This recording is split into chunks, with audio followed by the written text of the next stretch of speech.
साथियों, स्वागत है आपका self study classes Vishwamit Jain YouTube channel में। तो साथियों, स्टार्ट हो चुका है आज का ये सेशन और इस सेशन बहुत ही बम्पर प्लस 1000 प्लस प्रश्नों पर चर्चा करेंगे दोस्तों। हम जूनियर सुपर टेट हिंदी साहित्य के लिए ये सेशन अब रोज चलेगा आपका। अगर अभी तक आपने हिंदी साहित्य का ऐप डाउनलोड नहीं किया और सेल्फ स्टडी क्लासेस का ऐप डाउनलोड नहीं किया तो दोस्तों ऐप को जरूर डाउनलोड कर लें, ठीक है।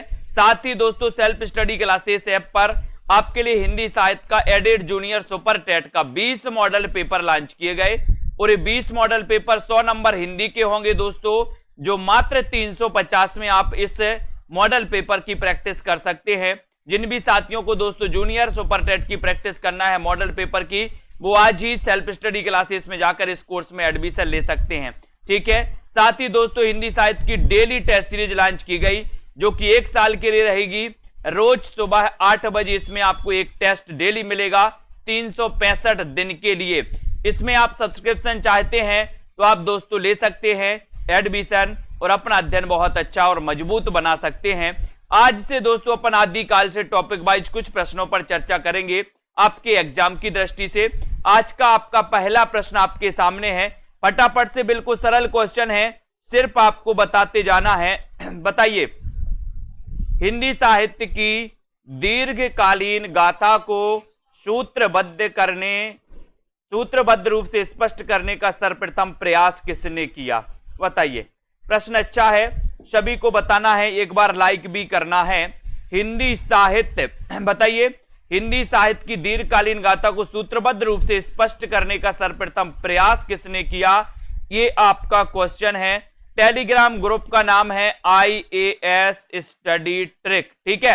अब यहां पर आपको बताना है हिंदी साहित्य की दीर्घकालीन गाथा को, प्रश्न क्रमांक आपका 1 है और इन क्लासों को आपको मिस नहीं करना दोस्तों। 1 में आपका राइट आंसर है कि सर सर्वप्रथम प्रयास किया था गारसादा तासी ने, ठीक है। 1 नंबर आपका बिल्कुल सही हो जाएगा, वेरी गुड आंसर। गारसादा तासी के ग्रंथ का नाम क्या है? दूसरा क्वेश्चन तत्काल आपसे पूछा जाता है कि गारसादा तासी के ग्रंथ का नाम क्या है? बताइए जल्दी से, फटाफट से आपको क्वेश्चन बताना है, लाइक करते जाना है और दोस्तों आगे बढ़ते जाना है। बताएं गारसादा तासी के ग्रंथ का नाम क्या है?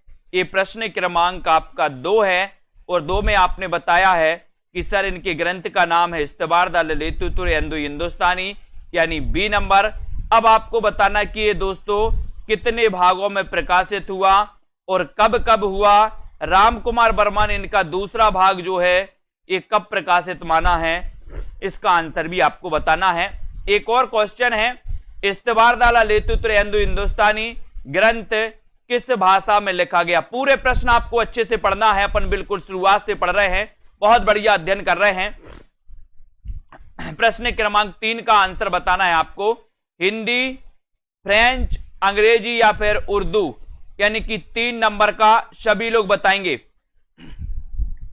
प्रश्न क्रमांक 3 में आपको चयन करना है और 3 का आपने बताया कि सर ये जो ग्रंथ है ये ग्रंथ पेरिस से प्रकाशित हुआ था और ये फ्रेंच भाषा में लिखा गया। बिल्कुल सही आंसर है, वेरी गुड, है ना। तबकातु सुइरा के लेखक कौन है? प्रश्न क्रमांक 4 में बताएं जल्दी से। और जिन भी साथियों को जूनियर सुपर टेट का मॉडल पेपर लेना है 100 नंबर हिंदी के लिए, वो मॉडल पेपर 20 मॉडल पेपर ले सकते हैं मात्र 350 में दोस्तों। 350 में सेल्फ स्टडी क्लासेस ऐप में इन मॉडल पेपर का प्रैक्टिस लगा सकते हैं। संभावित प्रश्नों को लेकर के मॉडल पेपर बनाए हैं, इंपॉर्टेंट। प्रश्न क्रमांक 4 का आंसर आपने बताया है कि सर इसका उत्तर है मौलवी करीमुद्दीन, यानी कि आपका डी नंबर जो है ये डी नंबर बिल्कुल सही है, बहुत बढ़िया आंसर। निम्न में से किस ग्रंथ को अंग्रेजी में उर्दू कवियों का इतिहास और उर्दू में हिंदी शायरी का तज़किरा कहा जाता है? प्रश्न क्रमांक 5 बताइए, किस ग्रंथ को अंग्रेजी में उर्दू कवियों का इतिहास और उर्दू में हिंदी शायरी का तज़किरा कहा जाता है? ये क्वेश्चन आपसे पूछा गया है, तब आपका राइट आंसर क्या हो जाएगा? बताइए। प्रश्न क्रमांक 5 में, और 5 में आपने बिल्कुल सही आंसर लगाया है, सी नंबर, यानी कि तजकिरा, ए सुईरा, ई हिंदी, यानी कि सी आपका बिल्कुल सही है। वेरी गुड आंसर, बहुत बढ़िया। अगले क्वेश्चन की ओर जाते हैं। हिंदी साहित्य इतिहास की नींव का पत्थर किसे माना गया? हिंदी साहित्य इतिहास का नींव का पत्थर किसे माना गया? जल्दी से बताना है। उत्तर क्या हो जाएगा प्रश्न क्रमांक 6 में? 6 का आंसर है, बहुत ही बढ़िया आंसर है। और 6 में हिंदी साहित्य की इतिहास की नींव का पत्थर पूछा गया आपसे, तो नींव का पत्थर किसे माना जाता है? दोस्तों, आपने हिंदी साहित्य का इतिहास पढ़ा है और इतिहास की एक शर्त होती है कि उसमें काल विभाजन होना जरूरी होता है। ठीक है, काल विभाजन क्या होता है? जरूरी होता है।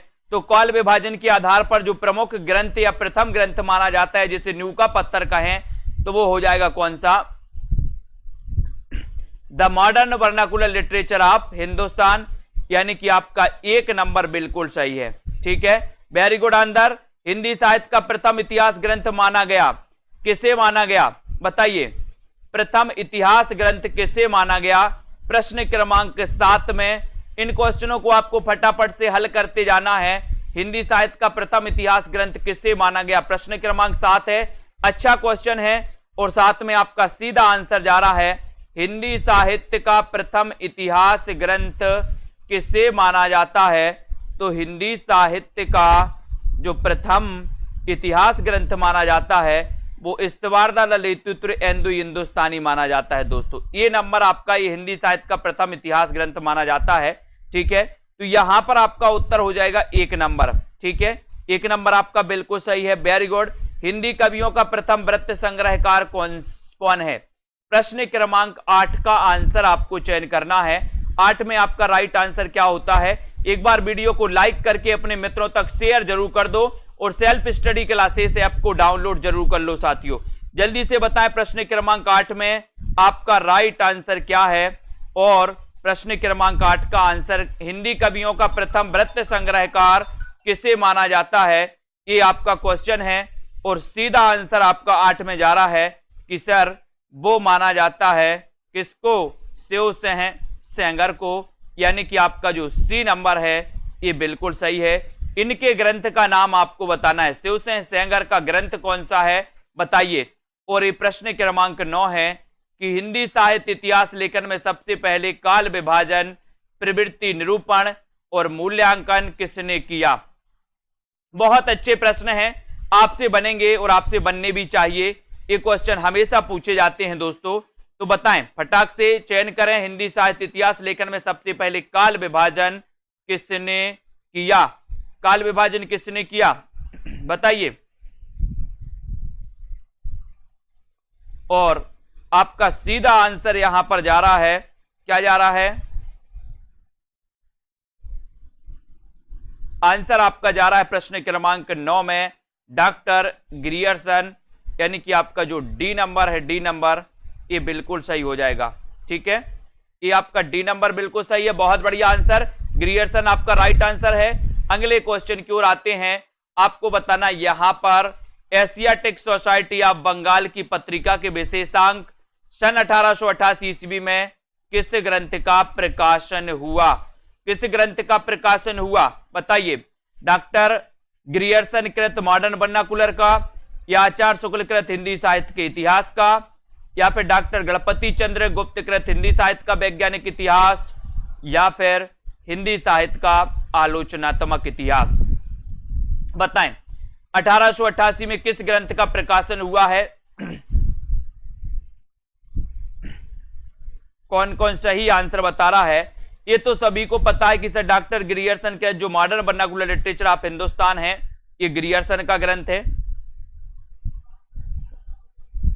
यानी कि आपका उत्तर 1 नंबर जो है ये बिल्कुल सही हो जाएगा। ठीक है, हिंदी साहित्य का इतिहास ये रामचंद्र शुक्ल ने लिखा, हिंदी साहित्य का वैज्ञानिक इतिहास ये गणपति चंद्रगुप्त ने, और हिंदी साहित्य का आलोचनात्मक इतिहास लिखा था 1938 में राम कुमार वर्मा ने। ठीक है, अगला क्वेश्चन प्रश्न क्रमांक 11 में the modern vernacular literature of Hindustan को हिंदी का प्रथम साहित्य इतिहास ग्रंथ किसने माना? किसने माना? प्रश्न क्रमांक 11 में आपको चयन करना है। किसने माना बताइए। 11 का राइट आंसर। लाइक करते रहें और शेयर जरूर करते रहें दोस्तों।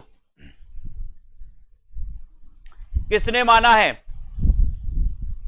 मॉडर्न वर्नाकुलर, जो कि दोस्तों 1888 में ये प्रकाशित हुआ था एशियाटिक सोसाइटी ऑफ बंगाल की दोस्तों विशेषांक में। और यहां पर बिल्कुल सही आंसर लगाए डॉक्टर किशोरी लाल गुप्त, यानी बी नंबर।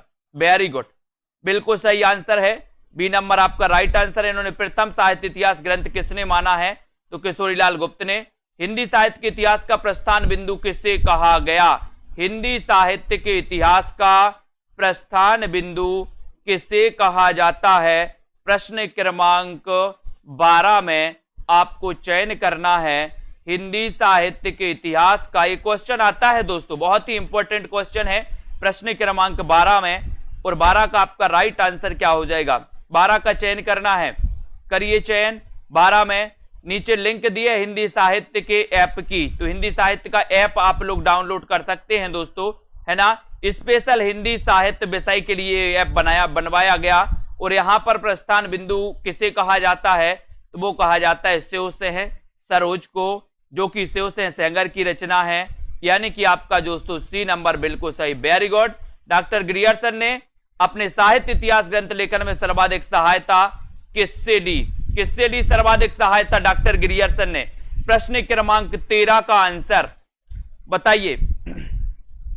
ग्रियर्सन ने सबसे ज्यादा सहायता किस ग्रंथ से ली है, ये आपका क्वेश्चन है। फटाफट से आपको बताना है, लाइक करना है अपने मित्रों तक और शेयर कर देना है दोस्तों। बताएं प्रश्न क्रमांक 13 और उत्तर जा रहा है आपका, क्या जा रहा है, किससे ली है, बोली है शिव सिंह सरोज से, यानी सी नंबर आपका फिर सही आंसर हो जाएगा। Very good. Modern vernacular literature of Hindustan में वर्णित कवियों की संख्या कितनी है, कवियों की संख्या बताना है आपको। 952, 1000, 692 या फिर 750। Modern vernacular literature of Hindustan में वर्णित कवियों की संख्या कितनी है, बहुत अच्छा क्वेश्चन है। प्रश्न क्रमांक 14 में कितनी है संख्या, फटाफट से बताते जाएं, बहुत सारे प्रश्नों को अपन को चयन करना है। प्रश्न क्रमांक 14 का आंसर, और 14 में आपका आंसर जा रहा है कि सर इसका आंसर 952 हो जाएगा, है ना। Modern vernacular literature of Hindustan में वर्णित कवियों की संख्या कितनी है, 952, यानी आपका उत्तर 1 नंबर बिल्कुल सही है। हिंदी के विधेयवादी साहित्य इतिहास के आदम प्रवर्तक शुक्ल जी नहीं, प्रत्युत ग्रियर्सन है। ये कथन किसका है, ये कथन किसका है प्रश्न क्रमांक 15 में, गारसा दत्तासी का, प्रोफेसर नलिन बिलोचन शर्मा का, पंडित हजारी प्रसाद द्विवेदी का, या फिर डॉक्टर नामवर सिंह का। ये आपको चयन करना प्रश्न क्रमांक 15 में। भैया IAS स्टडी ट्रिक सर्च कर लो टेलीग्राम में, कॉपी पेस्ट नहीं करो। हिंदी के विधेयवादी साहित्य इतिहास के आदम प्रवर्तक शुक्ल जी नहीं, प्रत्युत ग्रियर्सन है। ये आपका कथन है प्रश्न क्रमांक 15 में। और 15 का ये कथन जो कहा है वो कहा है किसने, प्रोफेसर नलिन बिलोचन शर्मा का है ये कथन। बी नंबर आपका बिल्कुल सही है, B number. Very good. The modern vernacular literature of Hindustan Hindi के अध्येताओं की दृष्टि का केंद्र बिंदु नहीं बन सका, क्योंकि, क्यों नहीं बन सका बताइए। वैसे उसे सरोज के आधार पर लिखा गया है, या फिर दोस्तों उसमें साहित्य के विकास क्रम का सही निर्धारण नहीं है, उसमें व्याकरण संबंधी अशुद्धियां हैं, या फिर वह अंग्रेजी भाषा में लिखा गया है। प्रश्न क्रमांक 16,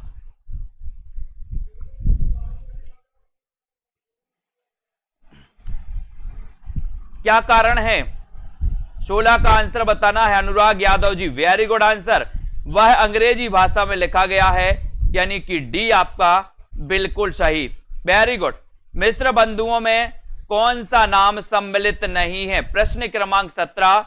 ये मिश्र बंधु दोस्तों 3 भाई थे, अब 3 भाई में एक चौथा, यहां तो 4 दिए हैं, कौन सा सम्मिलित नहीं है वो आपको बताना है। इन्होंने एक ग्रंथ लिखा था दोस्तों, कौन सा लिखा था, मिश्र बंधु विनोद, जो कि 4 भागों में प्रकाशित था।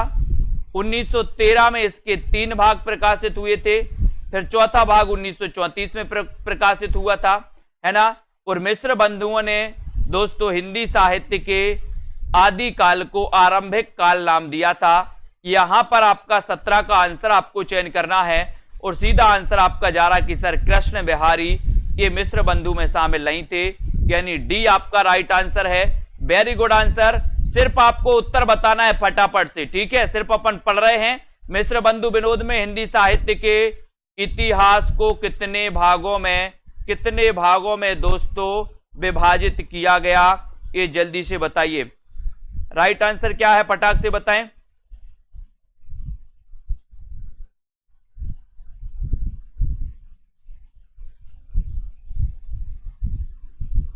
प्रश्न क्रमांक आपका 18 है।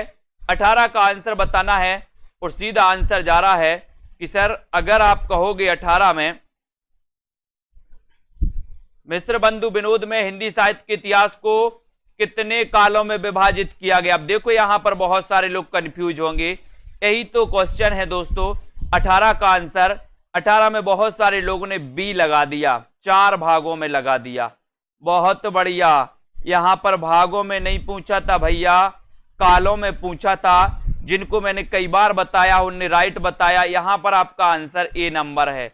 आपको मैं बता दूं कि ये जो मिश्र बंधु विनोद है ये 4 पुस्तकों में बटा, मतलब 4 पुस्तक, 1 पुस्तक, 2 पुस्तक, 3 पुस्तक, 4 पुस्तक, ठीक है।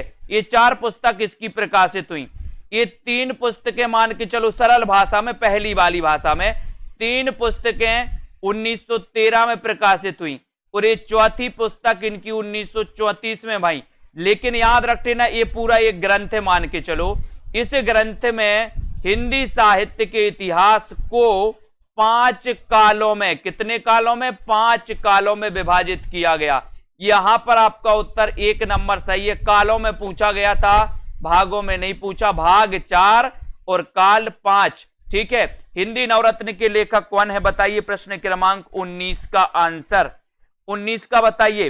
हिंदी नवरत्न के लेखक कौन है। शिवसेन सेंगर, मिश्र बंधु, वियोगी हरि या फिर श्याम सुंदर दास। बहुत अच्छा क्वेश्चन है, जल्दी बताएं। हिंदी नवरत्न ये पूछा गया है दोस्तों। इसका आपको पता है कि इसका रचना काल है 1910। 1910 रचना काल भी पूछा जाता कभी कभी। और हिंदी नवरत्न के लेखक कौन है ये प्रश्न क्रमांक 19 में आपसे पूछा गया, तो सीधा आंसर है कि सर मिश्र बंधु हैं। वेरी गुड, बी नंबर आपका बिल्कुल सही आंसर है। अगले क्वेश्चन की ओर हम बढ़ेंगे। पादरी F.E.K. द्वारा लिखा गया हिंदी साहित्य इतिहास ग्रंथ किस नाम से प्रकाशित हुआ। किस नाम से प्रकाशित हुआ बताएं जल्दी से, किस नाम से प्रकाशित हुआ। तो यहां पर पादरी F.E.K. द्वारा बताना है। प्रश्न क्रमांक 20 का आंसर सभी से बनेगा दोस्तों। आंसर क्या हो जाएगा, विकल्प number C, a history of Hindi literature, यानी कि आपका सी नंबर बिल्कुल सही है। C number right answer, very good. Viyogi Hari को ब्रज माधुरी सार के संपादन की प्रेरणा किससे मिली। वियोगी हरि को ब्रज माधुरी सार के संपादन की प्रेरणा कहां से मिली। 21 का आंसर आपको चयन करना है। लाइक कर दो एक बार सभी साथी, अपने मित्रों तक शेयर भी कर दो। और दोस्तों जिनको भी जूनियर सुपर टेट का हिंदी का मॉडल पेपर लगाना है वो सभी साथी मॉडल पेपर से जुड़ जाएं दोस्तों। सेल्फ स्टडी क्लासेस ऐप से जुड़ जाएं और मॉडल पेपर मात्र 350 में लेकर के अपनी प्रैक्टिस को बहुत अच्छा बना सकते हैं। यहां पर 21 का क्वेश्चन पूछा गया, उत्तर है पंडित राधा कृष्ण गोस्वामी से। अगला क्वेश्चन 22, आचार्य शुक्ल का साहित्य इतिहास ग्रंथ हिंदी शब्द सागर की भूमिका के रूप में किस नाम से प्रकाशित हुआ था। ये क्वेश्चन अभी शायद जीआईसी में पूछा गया था दोस्तों, या पीजीटी में ये क्वेश्चन आता ही है। प्रश्न क्रमांक 22 का आंसर आपको चयन करना है, तो बताइए प्रश्न क्रमांक 22 का आंसर, 22 का राइट आंसर क्या हो जाएगा बताएं। 22, जो भी हमारे मास्टर कैडर वाले साथी हैं वो भी कोर्स में एडमिशन ले सकते हैं, हिंदी साहित्य के संपूर्ण कोर्स में, है ना। उनके लिए मॉडल पेपर भी लॉन्च किया गया है। 22 का आंसर आपको चयन करना है और सीधा आंसर आपका जा रहा है हिंदी साहित्य का विकास नाम से। ये प्रकाशित हुआ था। Very good. आचार्य रामचंद्र शुक्ल कृत हिंदी साहित्य का इतिहास का प्रकाशन वर्ष क्या है? 23 में बताइए जल्दी से। जीआईसी में आया था। हाँ, तो बताइए यहां पर आचार्य रामचंद्र शुक्ल कृत हिंदी साहित्य का इतिहास का प्रकाशन वर्ष है तो क्या है? हिंदी साहित्य का इतिहास का, तो प्रश्न क्रमांक 23 में आपका राइट आंसर चला जाएगा कि सर ये प्रकाशित हुआ था 1929 में। ठीक है, डी नंबर आपका राइट आंसर। हिंदी साहित्य का सर्वाधिक व्यवस्थित और लोकप्रिय इतिहास ग्रंथ कौन सा है? 24 का आंसर चयन करना है। वीडियो को लाइक और एक बार शेयर कर दें सभी साथी अपने मित्रों तक। और जूनियर सुपर टेट के दोस्तों हिंदी मॉडल पेपर में एडमिशन ले सकते हैं। जूनियर सुपर टेट का क्रैश कोर्स भी लॉन्च किया गया है। जो भी साथी मात्र 15 दिनों में अपनी तैयारी अच्छा करना चाहते हैं तो एक क्रैश कोर्स भी बनाया गया है उसके लिए। ठीक है, तो हिंदी साहित्य का सर्वाधिक व्यवस्थित और लोकप्रिय इतिहास ग्रंथ कौन सा है? 24 का आंसर आपको चयन करना है और 24 का आंसर आपका बी नंबर बिल्कुल सही है। B number right answer. Very good. Hindi साहित्य इतिहास लेखन में आचार्य शुक्ल का प्रथम क्रांतिकारी कदम क्या था? बताएं। प्रश्न क्रमांक 25 में वीडियो को लाइक करें। जो भी जूनियर सुपर टेट के अंतिम दिनों में हिंदी की दोस्तों तैयारी करना चाहते हैं, वो एक क्रैश कोर्स बनाया गया उनके लिए 599 का। उस क्रैश कोर्स में आप बहुत अच्छा कर सकते हो, तैयारी कर सकते हैं। अगर अभी तक आपने नहीं की है तो 25 का आंसर है। 25 में आपको चयन करना है और आपका जो ए नंबर है वो बिल्कुल सही हो जाएगा कि सर अपभ्रंश साहित्य को हिंदी साहित्य से अलग मानकर उसे पूर्व पीठिका के रूप में प्रस्तुत करना एक बहुत ही क्रांतिकारी कदम था। एक नंबर आपका बिल्कुल सही हो जाएगा। ठीक है, वेरी गुड। आचार्य रामचंद्र शुक्ल के अनुसार किसकी रचनाएं साहित्य कोटि की नहीं है? 26 का आंसर बताना है। राइट आंसर सभी लोग चयन करेंगे। आपको पता है दोस्तों कि वीर गाथा काल आदिकाल को रामचंद्र शुक्ल ने कहा था, आदिकाल को आदिकाल हजारी प्रसाद द्विवेदी ने कहा था, है ना। अपभ्रंश काल दोस्तों धीरेन्द्र वर्मा और गुलेरी जी ने कहा था। ठीक है, वीर काल विश्वनाथ ने कहा था। ठीक है, तो यहां पर आचार्य रामचंद्र शुक्ल के अनुसार किसकी रचनाएं साहित्यिक कोटि की नहीं है? तो प्रश्न क्रमांक 26 में आपने सही आंसर लगाया है कि सर सिद्धों और योगियों की नहीं है। अब सिद्धों की बात आई है तो सिद्धों की संख्या भी आप बता दो। सिद्धों की संख्या कितनी थी? सिद्धों की संख्या कितनी थी और नाथों की संख्या कितनी थी? जल्दी से बताओ। क्वेश्चन पूछ लिया जाता है, सरल है लेकिन अच्छा क्वेश्चन है। आपसे यहां पर हिंदी साहित्य इतिहास का वह प्रमुख ग्रंथ जो अभी तक अधूरा है, बताइए कौन सा ग्रंथ है जो अभी तक अधूरा है? बहुत बढ़िया प्रश्न आपसे पूछा गया है दोस्तों। ये क्वेश्चन आता है परीक्षाओं में, पूछा जाता है, लेकिन आपको पता होना चाहिए कि वह ग्रंथ कौन सा है जो आज तक अधूरा ही है। बताएं। बहुत अच्छा प्रश्न है। आपको पता है हिंदी साहित्य का आधा इतिहास किसने लिखा? सुमन राजे। बोले सर सुमन आधा नहीं दिया जाता। सुमन मतलब फूल, फूल आधा नहीं दिया जाता किसी को, गलती नहीं करना। आधा से क्या बनेगा? सुमन। हिंदी साहित्य का दूसरा इतिहास, बोले दूसरा इतिहास लिखना बच्चों का खेल है क्या? बच्चन का, तो बच्चन से है। हिंदी साहित्य का दोस्तों समीक्षात्मक इतिहास प्रोफेसर वासुदेव सिंह ने लिखा। और हिंदी साहित्य का आलोचनात्मक इतिहास ये डॉक्टर राम कुमार वर्मा का है। और यही ग्रंथ जो है, यही ग्रंथ क्या है? अधूरा है। क्या है? अधूरा। कौन सा? D number. Very good. अगला क्वेश्चन, हिंदी साहित्य के इतिहास को आलोचनात्मक ढंग से समझाने का श्रेय किसको है? आलोचनात्मक ढंग से पूछा गया। अब हिंदी साहित्य का आलोचनात्मक इतिहास नहीं पूछा गया यहां पर, हालांकि विकल्प भी नहीं है, लेकिन आलोचनात्मक ढंग से समझाने का श्रेय किसे है ये आपसे पूछा गया 29 में। बताइए सभी लोग, लाइक कर दो। सभी साथी लाइक भी किया करें दोस्तों और बताएं। आपका प्रश्न है, बहुत बढ़िया प्रश्न है 28 का। और 28 में आपने बताया कि sir Padmalal Punnalal Bakhshi. Very good, बहुत बढ़िया। अब आपको बताना है हिंदी साहित्य इतिहास की रूपरेखा से युक्त हिंदी के मुसलमान कवि नामक पुस्तक के लेखक कौन है? हिंदी के मुसलमान कवि नामक पुस्तक के लेखक कौन है? प्रश्न क्रमांक 29 है। सभी लोग लाइक करें। ये सेशन रोज 9 बजे चलेगा दोस्तों। आपको 29 का आंसर बताना है। बताइए 29 में सीधा आंसर जा रहा है कि सर हिंदी के मुसलमान कवि नामक पुस्तक के जो लेखक हैं वो लेखक कौन है? गंगा प्रसाद से हैं। कौन है? गंगा प्रसाद से हैं। बहुत बढ़िया आंसर, बिल्कुल सही, very good. 3 number right answer.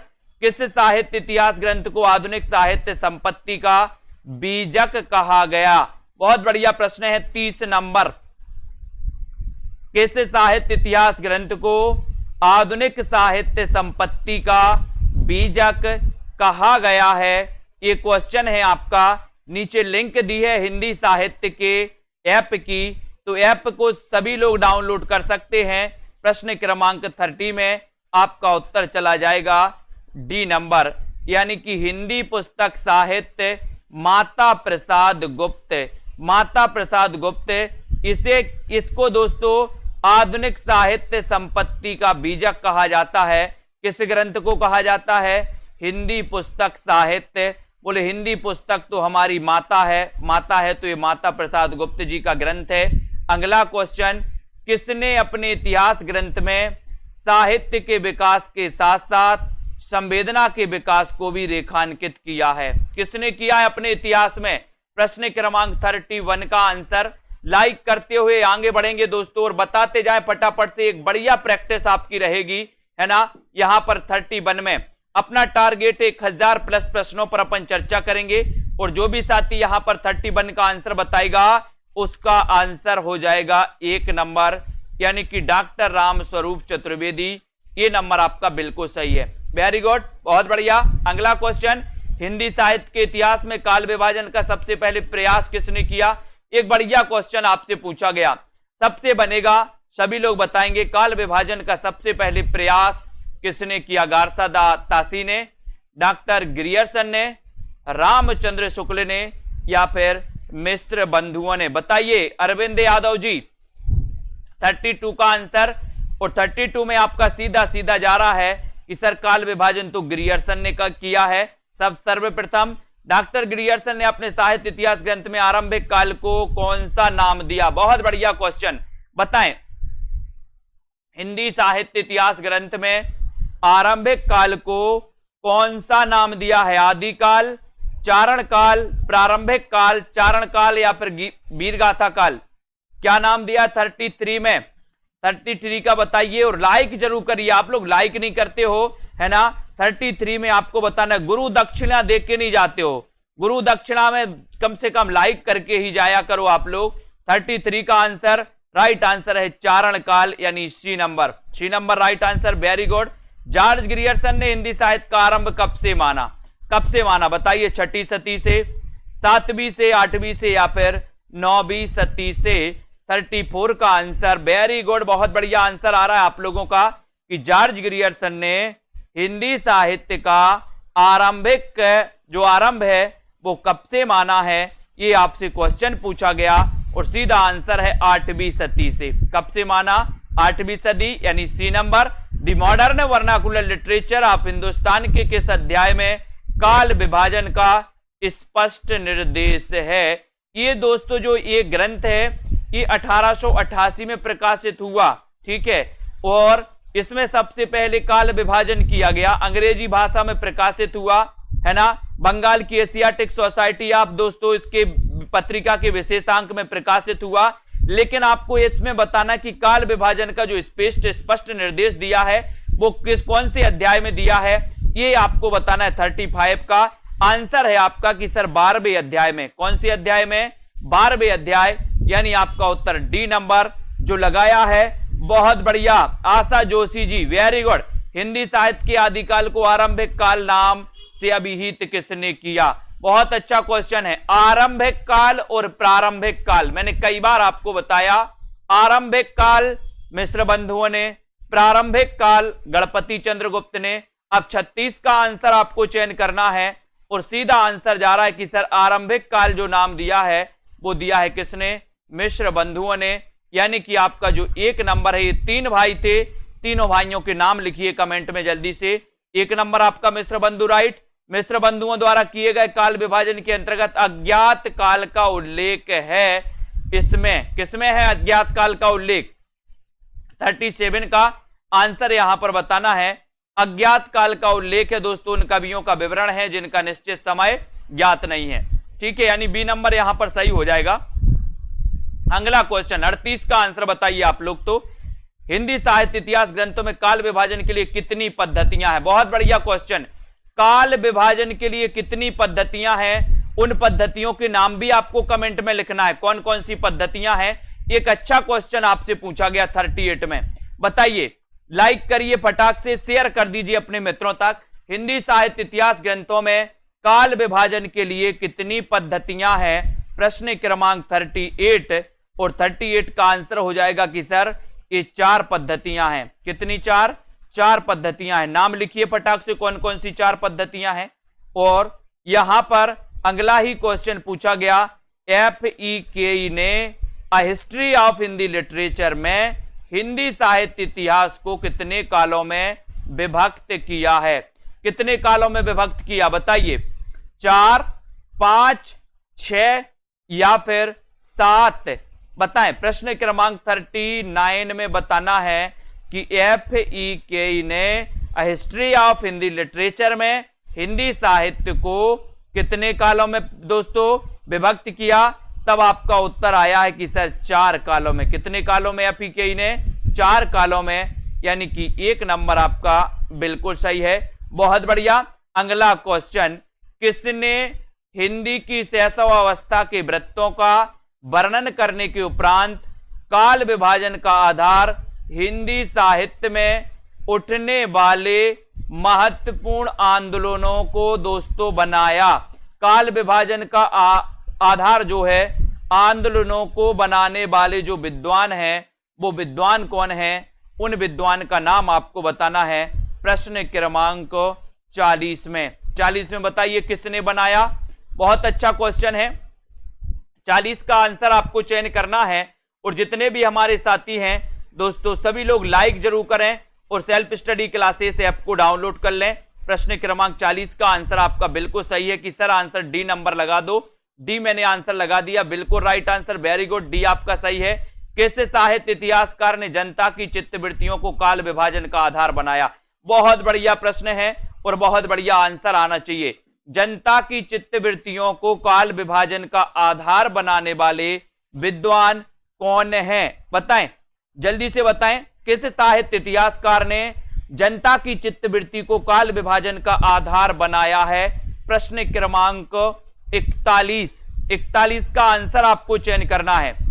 तो 41 में सभी लोग आंसर बता रहे हैं कि सर ये जनता की चित्तवृत्ति को काल विभाजन का आधार बनाया किसने? रामचंद्र शुक्ल ने, यानी कि आपका ए नंबर बिल्कुल सही, वेरी गुड। आचार्य रामचंद्र शुक्ल ने अपने साहित्य इतिहास को कितने कालों में विभाजित किया? बहुत बढ़िया क्वेश्चन।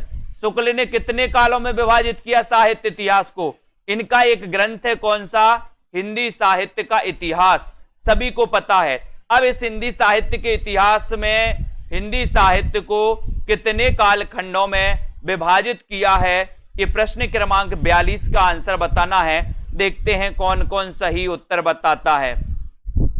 बताइए कितने कालों में विभाजित किया? बहुत बढ़िया आंसर, बी नंबर, यानी 4 भागों में विभाजित किया है, 4 कालखंडों में विभाजित किया। सभी का आंसर सही आया है ना। वीरगाथा काल नाम के विरुद्ध सर्व प्रमुख आपत्ति है, बताइए क्या आपत्ति है? 4 विकल्प हैं। क्या आपत्ति है?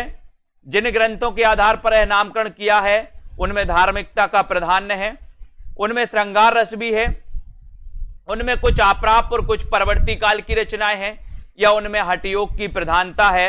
आपको बताना है। पंकज कुमार जी बताइए, अर्चना पाल जी, प्रश्न क्रमांक 43 का आंसर 43 में आपको चयन करना है। और 43 में सभी का आंसर हो जाएगा कि सर उसमें कुछ अप्राप्य और कुछ परवर्ती काल की क्या है? रचनाएं हैं। उत्तर हो जाएगा आपका विकल्प नंबर सी आपका right answer, very good. Hindi साहित्य के आरंभिक काल का सर्वाधिक उपयुक्त नाम क्या है?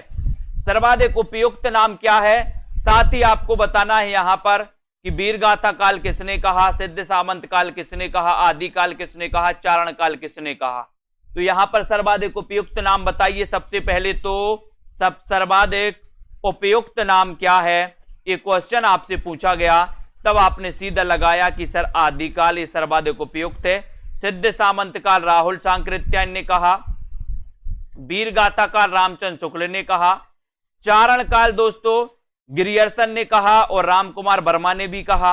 ठीक है, आचार्य शुक्ल ने अपने साहित्य इतिहास ग्रंथ में लगभग कितने वर्षों तक के साहित्य पर प्रकाश डाला है, ये आपका क्वेश्चन है। नीचे हिंदी साहित्य की दोस्तों आपके ऐप की लिंक दी है, तो आप हिंदी साहित्य के ऐप को डाउनलोड कर सकते हैं, है ना। यहां पर आपको चयन करना है 45 नंबर का प्रश्न है। 45 नंबर में आपका सही आंसर क्या हो रहा है, बहुत बढ़िया प्रश्न है 45 में, और आपका उत्तर यहां पर चला जाएगा क्या, 1 नंबर। 950 वर्ष का, कितने वर्षों का, 950 वर्षों तक के साहित्य पर प्रकाश डाला है, यानी कि आपका 1 नंबर 950 वर्ष बिल्कुल सही है। ठीक है, किसके साहित्य इतिहास ग्रंथ में आदिकाल के लिए चारण काल शब्द का प्रयोग नहीं हुआ, किसके नहीं हुआ, बहुत अच्छा क्वेश्चन है। किसके साहित्य इतिहास ग्रंथ में आदिकाल के लिए चारण काल शब्द का प्रयोग नहीं हुआ, प्रश्न क्रमांक 46 में आपको चयन करना है, और 46 का सीधा आंसर जा रहा है, क्या जा रहा है बताइए, किसके साहित्य इतिहास ग्रंथ में आदिकाल के लिए चारण काल शब्द का प्रयोग नहीं हुआ। यानी कि यहां पर आपके 3 क्वेश्चन बन रहे दोस्तों, वो आपको ध्यान रखना है कि गिरियर्सन ने भी चारण काल कहा, रामकुमार वर्मा ने भी चारण काल कहा, और FEK ने भी चारण काल कहा। अगर किसी ने नहीं कहा तो वो है डॉक्टर रमाशंकर शुक्ल रसाल, यानी कि C नंबर आपका सही है। ठीक है, वेरी गुड। हिंदी के आदिकाल को सिद्ध सामंत युग किसने कहा, विकल्प बिना विकल्प के बताइए, सिद्ध सामंत युग किसने कहा। प्रश्न क्रमांक 47 में सभी से आंसर बनेगा। लाइक करते चलिए, वीडियो को शेयर करते चलिए अपने मित्रों तक। सिद्ध सामंत युग किसने कहा, ये आपका क्वेश्चन है, शेयर करिए दोस्तों। सिद्ध सामंत युग किसने कहा, और यहां पर आपका सही आंसर चला जाएगा कि सर पंडित राहुल सांकृत्यायन ने सिद्ध सामंत युग कहा, यानी D नंबर आपका बिल्कुल सही, वेरी गुड। आदिकाल का विशद विश्लेषण करने का जो श्रेय है वो किसको है, आपको चयन करना है।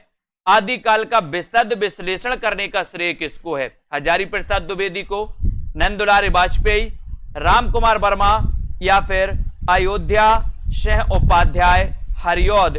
यानी कि प्रश्न क्रमांक 48 का आंसर चयन करना है, और आदिकाल का विशद विश्लेषण करने का जो श्रेय है वो श्रेय जाता है, किसको जाता है। ऐसे कितने साथी हैं जिन्होंने अभी तक वीडियो को लाइक नहीं किया, और आंसर हो जाएगा हजारी प्रसाद द्विवेदी। हजारी प्रसाद द्विवेदी के 3 ग्रंथों को आपको कमेंट में लिखना है, जल्दी से लिखिए।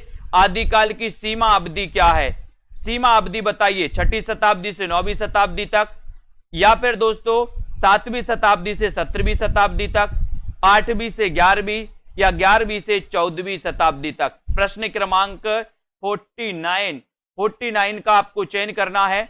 49 में आपका सीधा आंसर क्या जा रहा है कि सर जो आदिकाल की समय अवधि है वो क्या है, समय अवधि बताना है आदिकाल की, और सीधा आंसर आपका चला गया कि 11वीं शताब्दी से लेकर के 14वीं शताब्दी जो है इसकी समय सीमा मानी जाती है। D नंबर आपका सही है, D नंबर जिन्होंने बताया उनका आंसर सही हो जाएगा 49 में, वेरी गुड। हिंदी साहित्य के आदिकाल को अपभ्रंश काल किसने कहा, बहुत बढ़िया क्वेश्चन है प्रश्न क्रमांक 50 में। लाइक कर दो सभी लोग, शेयर कर दो अपने मित्रों तक दोस्तों, और इतना अच्छा क्वेश्चन आपसे पूछा गया जो कि सभी से बनेगा, बहुत ही अच्छा क्वेश्चन है। हिंदी साहित्य के आदिकाल को अपभ्रंश काल कहने वाले जो विद्वान हैं वो विद्वान कौन है, ऐसा क्वेश्चन आपसे पूछा गया, और सीधा आंसर आपका चला गया कि सर अपभ्रंश काल कहा था, किसने कहा था, धीरेन्द्र वर्मा ने भी कहा था, और दोस्तों किसने कहा था, गुलेरी जी ने भी कहा था। चंद्रधर शर्मा गुलेरी और धीरेन्द्र वर्मा दोनों ने कहा था अपभ्रंश काल। आदिकाल को बीज वपन काल किसने नाम दिया, बीज वपन काल नाम किसने दिया बताएं। प्रश्न क्रमांक आपका 51 है। लाइक करें, अपने मित्रों तक शेयर करो। आदिकाल को बीज वपन काल नाम किसने दिया? 51 में 51 का जिनको भी दोस्तों हिंदी साहित्य के जूनियर सुपर टेट के हिंदी के मॉडल पेपर में एडमिशन लेना है वो मात्र 350 में 20 मॉडल पेपर हल कर सकते हैं। और महावीर प्रसाद द्विवेदी यानी बी नंबर आपका राइट आंसर।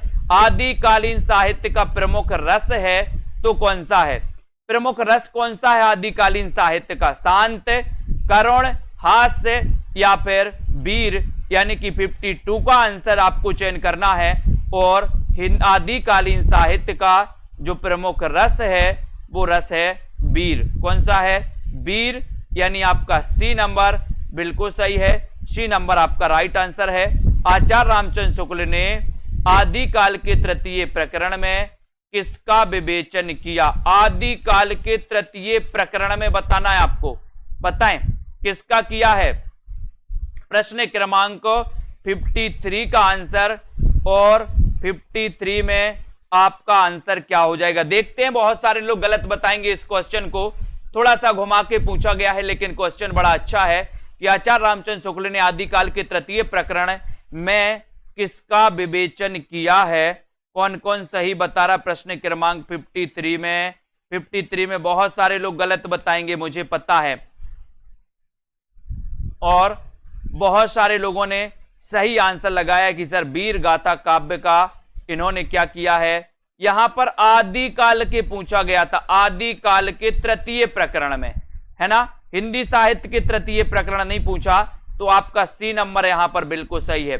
पंडित हजारी प्रसाद द्विवेदी ने भक्ति साहित्य से वास्तविक हिंदी साहित्य का आरंभ माना है, क्योंकि बताइए, माना है क्योंकि आदिकाल से लेकर भक्ति काल तक की रचनाएं पुरानी हिंदी में मिलती हैं। आदिकालीन हिंदी उलटवासी शैली के कारण ध्रुव है। पुरानी हिंदी में ब्राह्मणों के कर्मकांड एवं वर्णाश्रम व्यवस्था पर तीव्र प्रहार किया गया, या फिर अपभ्रंशाभास हिंदी भक्ति काल तक आते आते काव्य भाषा के रूप में स्थापित। बताएं प्रश्न क्रमांक 54 का आंसर। 54 में आपको चयन करना है, और 54 में आपका सीधा आंसर जा रहा है कि सर आचार्य पंडित हजारी प्रसाद द्विवेदी ने भक्ति साहित्य से वास्तविक हिंदी साहित्य का आरंभ माना है, क्योंकि अपभ्रंशाभास हिंदी भक्ति काल तक आते आते काव्य भाषा के रूप में स्थापित हो जाती है, और हिंदी का स्वरूप क्या हो जाता है? स्पष्ट हो जाता है, यानी कि डी नंबर। हिंदी का सबसे प्राचीन छंद कौन सा है? बहुत अच्छा क्वेश्चन। हिंदी का प्राचीन छंद कौन सा है? 55 में आपको चयन करना है। लाइक जरूर करें सभी साथी। हिंदी का सबसे प्राचीन छंद कौन सा है? दोहा, बरबे, छप्पय या फिर सवैया? हिंदी का सबसे प्राचीन छंद कौन सा माना जाता है? प्रश्न क्रमांक 55 में बहुत अच्छा क्वेश्चन है, और सीधा सीधा आंसर आपने बताया कि सर प्राचीन छंद है दोहा। हिंदी का सबसे प्राचीन छंद दोहा है। आदिकालीन साहित्य के संबंध में कौन सा कथन सत्य है? कौन सा कथन सत्य है? 56 का। लाइक करो सभी साथी और शेयर कर दो अपने मित्रों तक। आदिकालीन साहित्य के संबंध में कौन सा कथन सत्य है? ये 56 का आंसर आपको बताना है। आदिकालीन साहित्य शुद्ध अपभ्रंश में है, आदिकालीन साहित्य शुद्ध हिंदी में है, आदिकालीन साहित्य अपभ्रंशाभास हिंदी में है, या फिर आदिकालीन साहित्य शुद्ध प्राकृत में है। तो आपको चयन करना है, और प्रश्न क्रमांक 56 में कि आदिकालीन साहित्य अपभ्रंशाभास हिंदी में है, ये कथन सत्य है ना, यानी कि आपका जो सी नंबर है वो बिल्कुल सही है।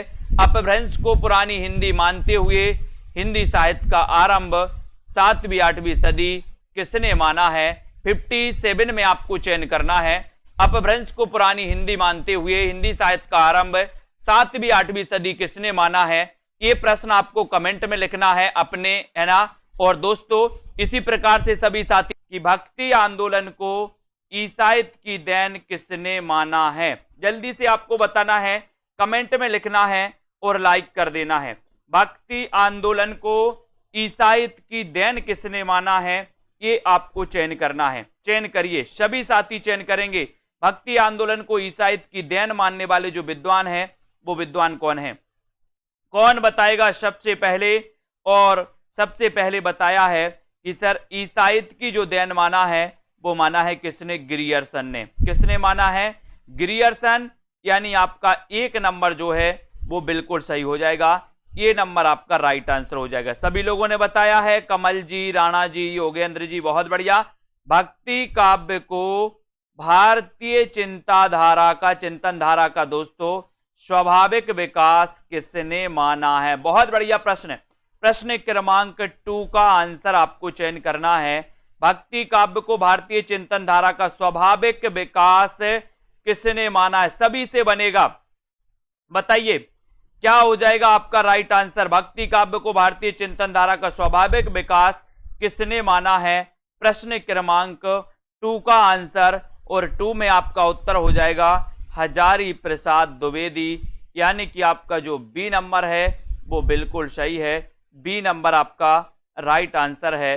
पराजय के बाद व्यक्ति अपनी आध्यात्मिक श्रेष्ठता प्रदर्शित करना चाहता है, यही मनोवृत्ति भक्ति आंदोलन का स्रोत है। यह कथन किसका है? प्रश्न क्रमांक 3 में आपको बताना है। पराजय के बाद व्यक्ति अपनी आध्यात्मिक श्रेष्ठता प्रदर्शित करना चाहता है, यही मनोवृत्ति भक्ति आंदोलन का स्रोत है, ये कथन किसका है? प्रश्न क्रमांक 3 में आपको बताना है। राइट आंसर आपका क्या हो जाएगा? 3 का बताएं, और एक बार वीडियो को लाइक करके अपने मित्रों तक शेयर जरूर कर दें साथियों। इतने अच्छे क्वेश्चन जो आपके लिए बहुत ही इंपॉर्टेंट हो सकते हैं। पराजय के बाद व्यक्ति अपनी आध्यात्मिक श्रेष्ठता प्रदर्शित करना चाहता है, ये कथन आपको बताना है, ये कथन है किसका? और बहुत सारे लोगों ने बता दिया सी, लेकिन इसका सही उत्तर है बाबू गुलाब राय। क्या है इसका सही उत्तर? बाबू गुलाब राय। यानी कि आपका जो बी नंबर है दोस्तों, बी नंबर आपका यहां पर सही हो जाएगा। ठीक है, बहुत बढ़िया, दिल से हजली, बहुत बढ़िया आंसर बी नंबर जिन्होंने बताया राइट आंसर। भक्ति काल को हिंदी साहित्य का स्वर्ण युग किसने कहा है? आपको दोस्तों विकल्प अनुसार उत्तर बताना है। स्वर्ण काल और स्वर्ण युग में मतभेद नहीं करना यहां पर, है ना। ये क्वेश्चन जैसा पूछा गया है, इसमें आप क्या उत्तर लगाओगे बताइए? प्रश्न क्रमांक 4 का आंसर। तो स्वर्ण काल और स्वर्ण युग यहां पर मतभेद करना है दोस्तों, बिल्कुल सही है। यहां पर स्वर्ण युग किसने कहा और स्वर्ण काल किसने कहा? ऐसा अगर क्वेश्चन आता है तो आपको मतभेद करना है स्वर्ण काल और स्वर्ण युग में। तो बताइए यहां पर राइट आंसर क्या हो जाएगा आपका? दोनों ऑप्शन है आपके पास, एक तो ग्रियर्सन भी दिया आपके पास और एक डॉक्टर श्याम सुंदर दास भी दिया है। देखते हैं कौन कौन सही उत्तर बता रहा है, बताइए। और बहुत सारे लोगों ने बिल्कुल सही आंसर बताया है कि सर स्वर्ण काल कहा था किसने? ग्रियर्सन ने। लेकिन स्वर्ण युग जो कहा था वो श्याम सुंदर दास ने कहा था। अगर इस प्रकार का क्वेश्चन आए तो आपको सी नंबर लगाना है। ठीक है, अगर यहां पर स्वर्ण युग की जगह अगर काल होता तो आप जॉर्ज ग्रियर्सन लगाते।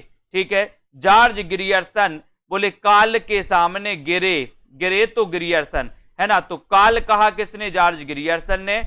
युग कहा किसने? श्याम सुंदर दास ने। यहां पर आपका उत्तर सी नंबर बिल्कुल सही हो जाएगा। ठीक है, हिंदी साहित्य के इतिहास में नामकरण की दृष्टि से कौन सा काल सबसे कम विवादास्पद रहा है? विवादास्पद सबसे कम कौन सा काल रहा है? प्रश्न क्रमांक 5 में सभी साथी ऐप को डाउनलोड कर लें, ऐप की लिंक नीचे दी है दोस्तों। और जिन भी साथियों को दोस्तों क्या करना है, ओपी चिंपा जी बिल्कुल, बहुत बढ़िया। हिंदी साहित्य के इतिहास में नामकरण की दृष्टि से कौन सा काल सबसे कम विवादास्पद रहा है, ये आपको बताना है प्रश्न क्रमांक 5 में। और 5 का उत्तर आपका चला जाएगा भक्ति काल, यानी आपका डी नंबर बिल्कुल सही हो जाएगा। ठीक है, कम विवादास्पद रहा है भक्ति काल। Very good. अगले क्वेश्चन की ओर आते दोस्तों। अगला क्वेश्चन आपको बताना है कि भक्ति को धर्म का रसात्मक रूप किसने कहा है? प्रश्न क्रमांक 6 में भक्ति को धर्म का रसात्मक रूप किसने कहा है? ये प्रश्न क्रमांक आपका 6 है। 6 का आंसर आपको चयन करना है। सभी साथी चयन करेंगे, जल्दी से। नीचे लिंक दी है ऐप की, एक तो हिंदी साहित्य का आपका ऐप है और एक है दोस्तों आपका सेल्फ स्टडी क्लासेस। ठीक है, तो भक्ति को धर्म का रसात्मक रूप किसने कहा? ये प्रश्न क्रमांक 6 का आंसर आपसे पूछा है और सभी लोगों ने बिल्कुल सही बताया कि सर आचार्य शुक्ल ने कहा। यानी बी नंबर आपका बिल्कुल सही है। B number right answer, very good. भक्ति काल को हिंदी साहित्य का स्वर्ण युग कहा जाता है, क्यों कहा जाता है? बताइए, सभी लोग बताएं, भक्ति काल को हिंदी साहित्य का स्वर्ण युग कहा जाता है, क्यों कहा जाता है? प्रश्न क्रमांक 7 का आंसर बताना है। 7 का राइट आंसर क्या हो जाएगा? भक्ति काल को हिंदी साहित्य का स्वर्ण युग कहा जाता है, क्यों कहा जाता है? ये उत्तर आपको चयन करना है और यहां पर आपका उत्तर क्या होता है, देखते हैं कौन कौन सही उत्तर बता पाता है। यह है प्रश्न आपका, चयन करना है, लाइक करना है, शेयर करना है और इस सेशन से आपको जुड़े रहना है।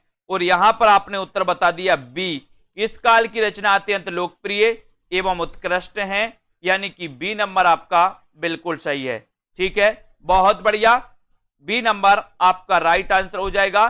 भक्ति आंदोलन को इस्लामी आक्रमण से पराजित हिंदू जनता की असहाय एवं निराश मन स्थिति से किसने जोड़ा है?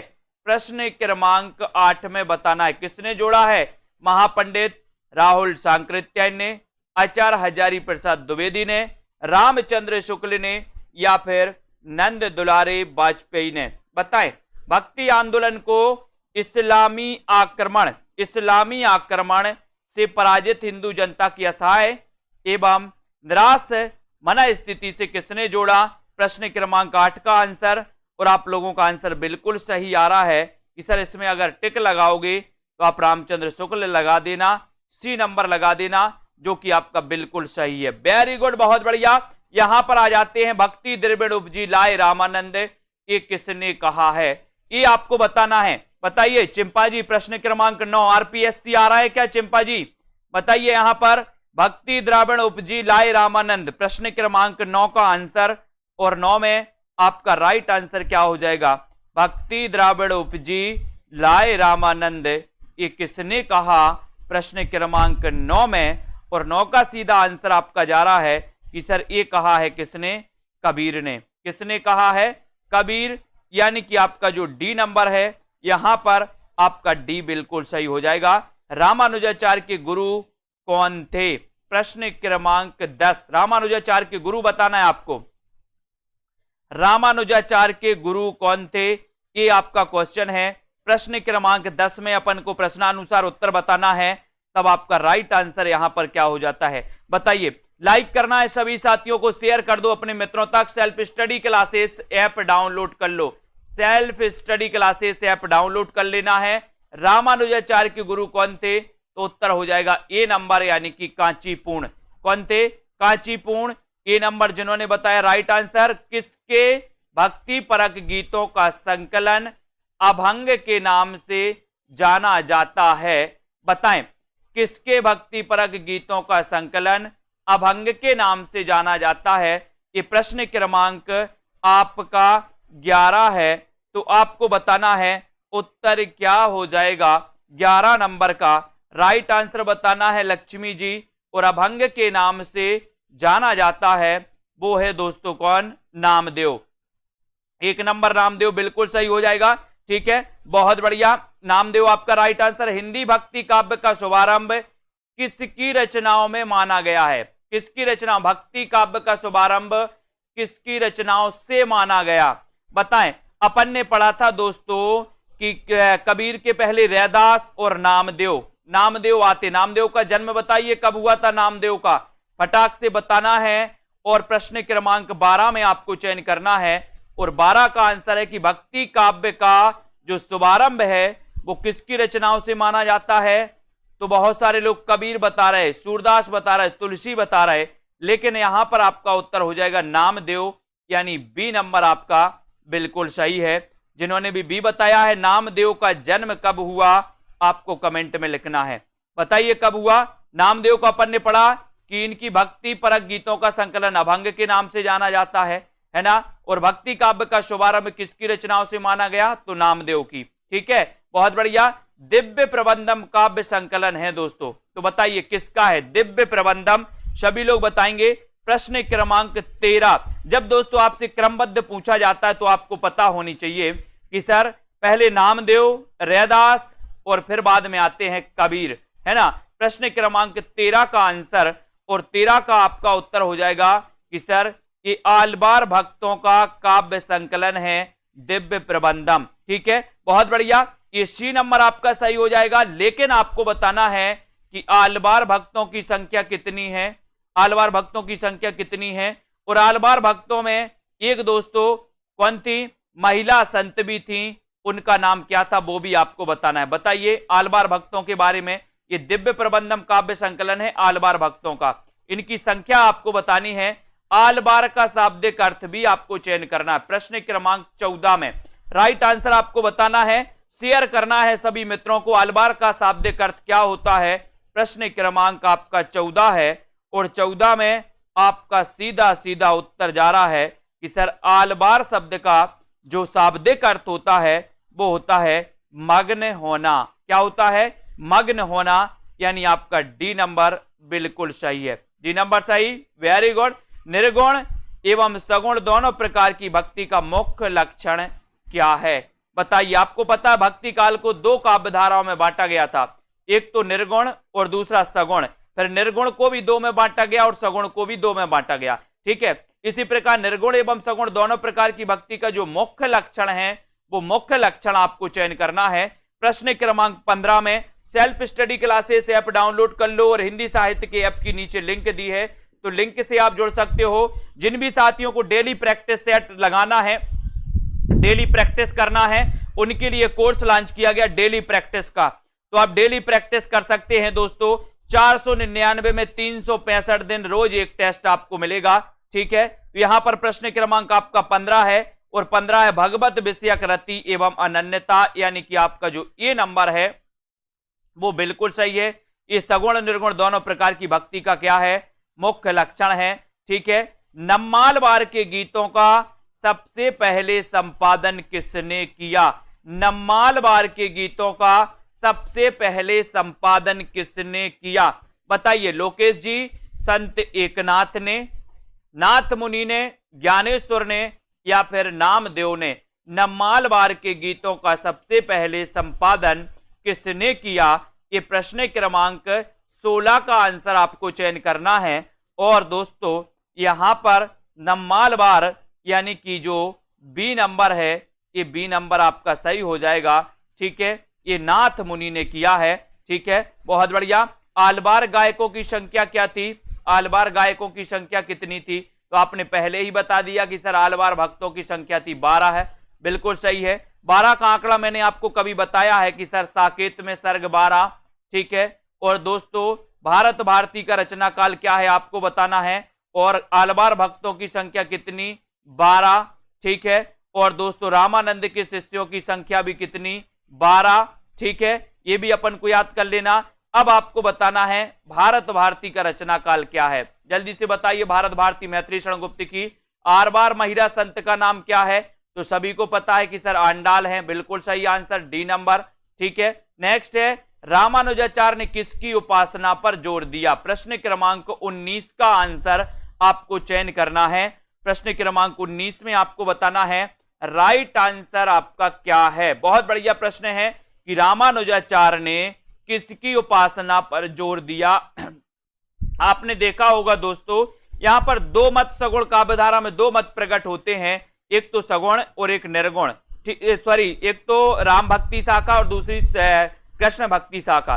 दोनों ही शाखाएं दोस्तों क्या मानती हैं, विष्णु का अवतार मानती हैं। राम भक्ति शाखा राम को विष्णु का अवतार मानते हैं और कृष्ण भक्ति शाखा वाले कृष्ण को विष्णु का अवतार मानते हैं। ठीक है, तो रामानुजाचार्य ने किसकी उपासना पर जोर दिया, तो उत्तर हो जाएगा विष्णु की, यानी कि आपका ए नंबर बिल्कुल सही है। ठीक है, अवधूत किसे कहते हैं, अवधूत किसे कहते, प्रश्न क्रमांक 20 का आंसर बताना है। अवधूत किसे कहते, अरुण राजपूत जी प्रश्न क्रमांक 20 में राइट करना है, शेयर कर देना अपने मित्रों को, मध्वाचार्य के अनुयायियों को, निम्बार्क के बैरागियों को, रामानंद के बैरागियों को या फिर चैतन्य के सन्यासियों को, यानी कि 20 नंबर है और 20 में आपको चयन करना है। और आपका उत्तर है कि सर अवधूत पूछा है आपने, तो ये कहा जाता है, किसे कहा जाता है 20 में, अनिल कुमार जी, बहुत बढ़िया आंसर, रामानंद के बैरागियों को, यानी आपका सी नंबर बिल्कुल सही है, बहुत बढ़िया आंसर, वेरी गुड, अच्छे से आंसर बता रहे हैं आप लोग, मजा आ रहा है दोस्तों। रामानंद ने नारायण और लक्ष्मी के स्थान पर किसकी उपासना पर जोर दिया? बताइए, रामानंद ने नारायण और लक्ष्मी के स्थान पर किसकी उपासना पर जोर दिया? जब हम भक्ति काल पढ़ रहे हैं तो भक्ति काल में भक्ति ही होगी, ठीक है। प्रश्न क्रमांक 21 है आपका, 21 में आपको चयन करना है कि रामानंद ने नारायण और लक्ष्मी के स्थान पर किसकी उपासना पर जोर दिया। प्रश्न क्रमांक आपका 21 है और 21 में आपका सीधा आंसर जा रहा है कि सर सीताराम की उपासना पर, यानी सी आपका सीताराम बिल्कुल सही है, सीताराम आपका राइट आंसर है, ठीक है, वेरी गुड। योग साधना के प्रवर्तक तथा आदि गुरु कौन माने जाते? आदि गुरु बताना है आपको, योग साधना के प्रवर्तक और आदि गुरु कौन माने जाते हैं, ये क्वेश्चन आपसे पूछा गया है। बहुत ही बढ़िया क्वेश्चन है। प्रश्न क्रमांक आपका दोस्तों 22 है, 22 को आपको चयन करना है, लाइक करना है और आपका उत्तर हो जाएगा कि सर योग साधना के आदि प्रवर्तक और आदि गुरु जो माने जाते हैं वो कौन माने जाते हैं? कौन माने जाते हैं? जल्दी से बताएं। आपका राइट आंसर जा रहा है कि सर वो माने जाते हैं शिव। कौन माने जाते हैं? शिव, यानी कि आपका डी नंबर जो है, डी आप लोग लगा रहे हैं तो बिल्कुल सही है, पंकज कुमार जी, ठीक है। कौन माने जाते? शिव। आदि गुरु पूछा गया, प्रश्न को थोड़ा सा पढ़ना है आप लोगों को, नहीं तो इतना बस पढ़ लो। योग साधना के प्रवर्तक कौन है? योग साधना के प्रवर्तक था आदि गुरु पूछा है तो आदि गुरु शिव माने जाते हैं, यानी कि बहुत सारे लोग कंफ्यूज, ये नंबर में लगा दिया, आपको डी लगाना था, ठीक है। आपको अगर पूछा जाता दोस्तों नाथ पंथ के प्रवर्तक कौन है, नाथ मत के प्रवर्तक कौन है, तो आप गोरखनाथ लगाते, लेकिन यहां पर आदि गुरु आपसे पूछा गया तो आपको शिव लगाना है ना। आपको संत मत का महत्व इसलिए है क्योंकि वे मानते हैं, क्या मानते हैं? 23 का आंसर बताना है। संत मत का महत्व इसलिए है क्योंकि वे मानते हैं भक्त जन्म मरण से मुक्त होते हैं, ईश्वर को मिलाने वाला गुरु है, भक्ति क्षेत्र में जाति पाति का भेद, शास्त्रीय ज्ञान का महत्व, यानी कि प्रश्न आपका 23 है। 23 में आपको चयन करना है और आपका उत्तर हो जाएगा कि सर ईश्वर को मिलाने वाला गुरु है, यानी बी नंबर आपका सही हो जाएगा। संत मत का महत्व इसलिए है क्योंकि वे मानते हैं कि ईश्वर को मिलाने वाला कौन है? गुरु है, यानी बी नंबर आपका राइट आंसर। नीमा किस कवि की माता का नाम था? नीमा किस कवि की माता का नाम था? बहुत अच्छा क्वेश्चन है, सभी से बनेगा। 24 में लाइक करते चलें सभी साथी, और 24 का आंसर बताना है। इस क्लास को अटेंड करें रोज आप लोग। 24 में आपको चयन करना है और 24 में आपका है कि सर कबीरदास की माता का नाम था नीमा, लेकिन प्रश्न यहीं तक नहीं रुका दोस्तों। आपको यह भी बताना कि कबीरदास का जन्म कब हुआ और कहां पर हुआ, मृत्यु कहां पर हुई, ये 3 क्वेश्चन और साथ में बताना है। उत्तर भारत में वैष्णव भक्ति के संस्थापक कौन हैं? उत्तर भारत में वैष्णव भक्ति के संस्थापक कौन हैं, ये आपको बताना है। विकल्प अनुसार आपको चयन करना है। प्रश्न क्रमांक 25 में संस्थापक पूछा गया दोस्तों, तो संस्थापक में आप क्या उत्तर लगाओगे? उत्तर भारत में वैष्णव भक्ति के संस्थापक कौन हैं, आपको चयन करना है 25 में, और 25 में आपका बिल्कुल सही आंसर हो जाएगा रामानुज। कौन है? रामानुज, है ना। और रामानुज संस्थापक हैं। और दोस्तों आपको पता है कि उत्तर भारत में राम भक्ति शाखा को जो फैलाने वाले थे, प्रचार करने वाले थे, वो कौन थे? रामानंद। यहां तो आपका उत्तर बी नंबर बिल्कुल सही हो जाएगा। नेक्स्ट है निर्गुण भक्ति का आदि स्रोत क्या है? आदि स्रोत बताना है। आपने देखा था कि सर जो है आपको पता था कि भक्ति काल 2 काव्य धाराओं में बट गया था, सगुण और निर्गुण। निर्गुण भक्ति का आदि स्रोत क्या है, ये आपसे क्वेश्चन पूछा गया है। तो सभी लोग बताएंगे 26 में, और 26 का आपका सीधा आंसर जा रहा है कि सर निर्गुण भक्ति का आदि स्रोत जो माना जाता है वो माना जाता है श्वेता श्वेतर उपनिषद, यानी आपका जो डी है वो बिल्कुल सही है। D number right answer, very good. Smart संप्रदाय के प्रवर्तक संस्थापक कौन थे? क्वेश्चन पूछा गया स्मार्ट, है ना। स्मार्ट स्मार्ट देखते ना कुछ लोग, यहां पर स्मार्ट दिया है। अब स्मार्ट को अपन स्मार्ट पढ़ लेंगे। अब स्मार्ट अगर आपको बनना है तो क्या करोगे, क्या करोगे बताइए उदय यादव जी। प्रश्न क्रमांक 27 में स्मार्ट बनना है तो क्या करना है? बोले सर शंकर जी की पूजा करेंगे, वहां से आशीर्वाद आएगा तो हम स्मार्ट बन जाएंगे, बुद्धि मिल जाएगी। तो यहां पर शंकराचार्य ये स्मार्त संप्रदाय के क्या थे? संस्थापक थे। 1 नंबर आपका सही है। यहां पर आपसे पूछा गया दोस्तों, सुमेलित करना है कि शास्ता पूजक संप्रदाय कहां से संबंधित है, सहजिया संप्रदाय कहां से संबंधित है, पंचसखा और वारकरी संप्रदाय कहां से संबंधित है। सूची 1 को सूची 2 से मिलान करना है। और बहुत अच्छा क्वेश्चन आपसे पूछा गया है कि शास्ता पूजक संप्रदाय, शास्ता से बनेगा सस्ता, सस्ता से क्या बनेगा? बोले सस्ता है करेला, करेला क्या है? सस्ता है, तो करेला से सस्ता हो जाएगा शास्ता पूजक संप्रदाय केरल। ठीक है। सहजिया संप्रदाय आपसे पूछा गया, तो सहजिया याद रख लेना। बोले सर बंगला सहज में नहीं मिलता कि मिल जाता है? कि बोले आपका सपना क्या है? बोले हाँ एक गाड़ी होना चाहिए, एक बंगला होना चाहिए, मोटर कार होना चाहिए, है ना। तो बोले बंगला सहज में नहीं मिलता, तो याद रख लेना सहजिया संप्रदाय कहां से संबंधित है? तो आपका उत्तर हो जाएगा दोस्तों बंगाल से। ठीक है। पंचसखा संप्रदाय, पंचसखा, बोले पंचसखा उड़ गए तो उड़िया से ओडिशा। पंचसखा कहां गए? उड़ गए। जब आप पर विपत्ति आती है, जब आपके 5 सखा होते हैं, जब आप विपत्ति में होते हो तो 5 सखा उड़ जाते हैं, गायब हो जाते हैं। ठीक है। वारकरी संप्रदाय, ये वारकरी संप्रदाय महाराष्ट्र, बोले महाराष्ट्र वार करता है। ठीक है। तो इसको याद रख लेना। शास्ता पूजक संप्रदाय केरल से, सहजिया संप्रदाय बंगाल से, पंचसखा उड़ गए तो उड़िया से, उड़ीसा से, वारकरी संप्रदाय महाराष्ट्र से। इनको याद कर लेना। निर्गुण काव्यधारा को ज्ञानाश्रयी और प्रेमाश्रयी 2 भागों में विभाजित करने वाले विद्वान कौन है? ज्ञानाश्रयी और प्रेमाश्रयी। बताइए 29 का आंसर बताना है। 29 में आपका राइट आंसर क्या हो जाएगा? लाइक करते हुए अपने मित्रों तक शेयर करिए और दोस्तों बने रहिए, ऐसी ही अनेकों ट्रिक आपको मैं बताऊंगा। निर्गुण काव्यधारा को ज्ञानाश्रयी और प्रेमाश्रयी 2 भागों में विभाजित करने वाले जो विद्वान हैं वो विद्वान कौन है? बताएं। बहुत अच्छा क्वेश्चन है। ज्ञानाश्रयी मैंने आपको बढ़ाया है कई बार। 29 का आंसर बताना है। और आपको पता है कि सर ये निर्गुण काव्यधारा को जो ज्ञानाश्रयी शाखा और प्रेमाश्रयी शाखा में बांटा है, वो बांटा है किसने? रामचंद्र शुक्ल ने। डी नंबर आपका बिल्कुल सही है। ठीक है। अब आपको यहां पर बताना कि साधना के क्षेत्र में जो ब्रह्मा है, साहित्य के क्षेत्र में वही रहस्यवाद है, ये बताना है कि ये किसने कहा। प्रश्न अच्छे से पढ़ लो। साधना के क्षेत्र में जो ब्रह्मा है, साहित्य के क्षेत्र में वही रहस्यवाद है, ये कथन किसका है? ये कथन आपको बताना है। ये 4 विकल्प हैं आपके, है ना।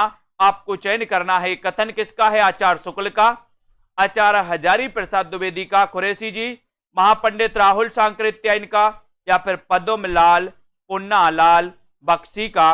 और आपको पता है कि ये आपका उत्तर हो जाएगा कि सर ये कथन है अपने रामचंद्र शुक्ल का।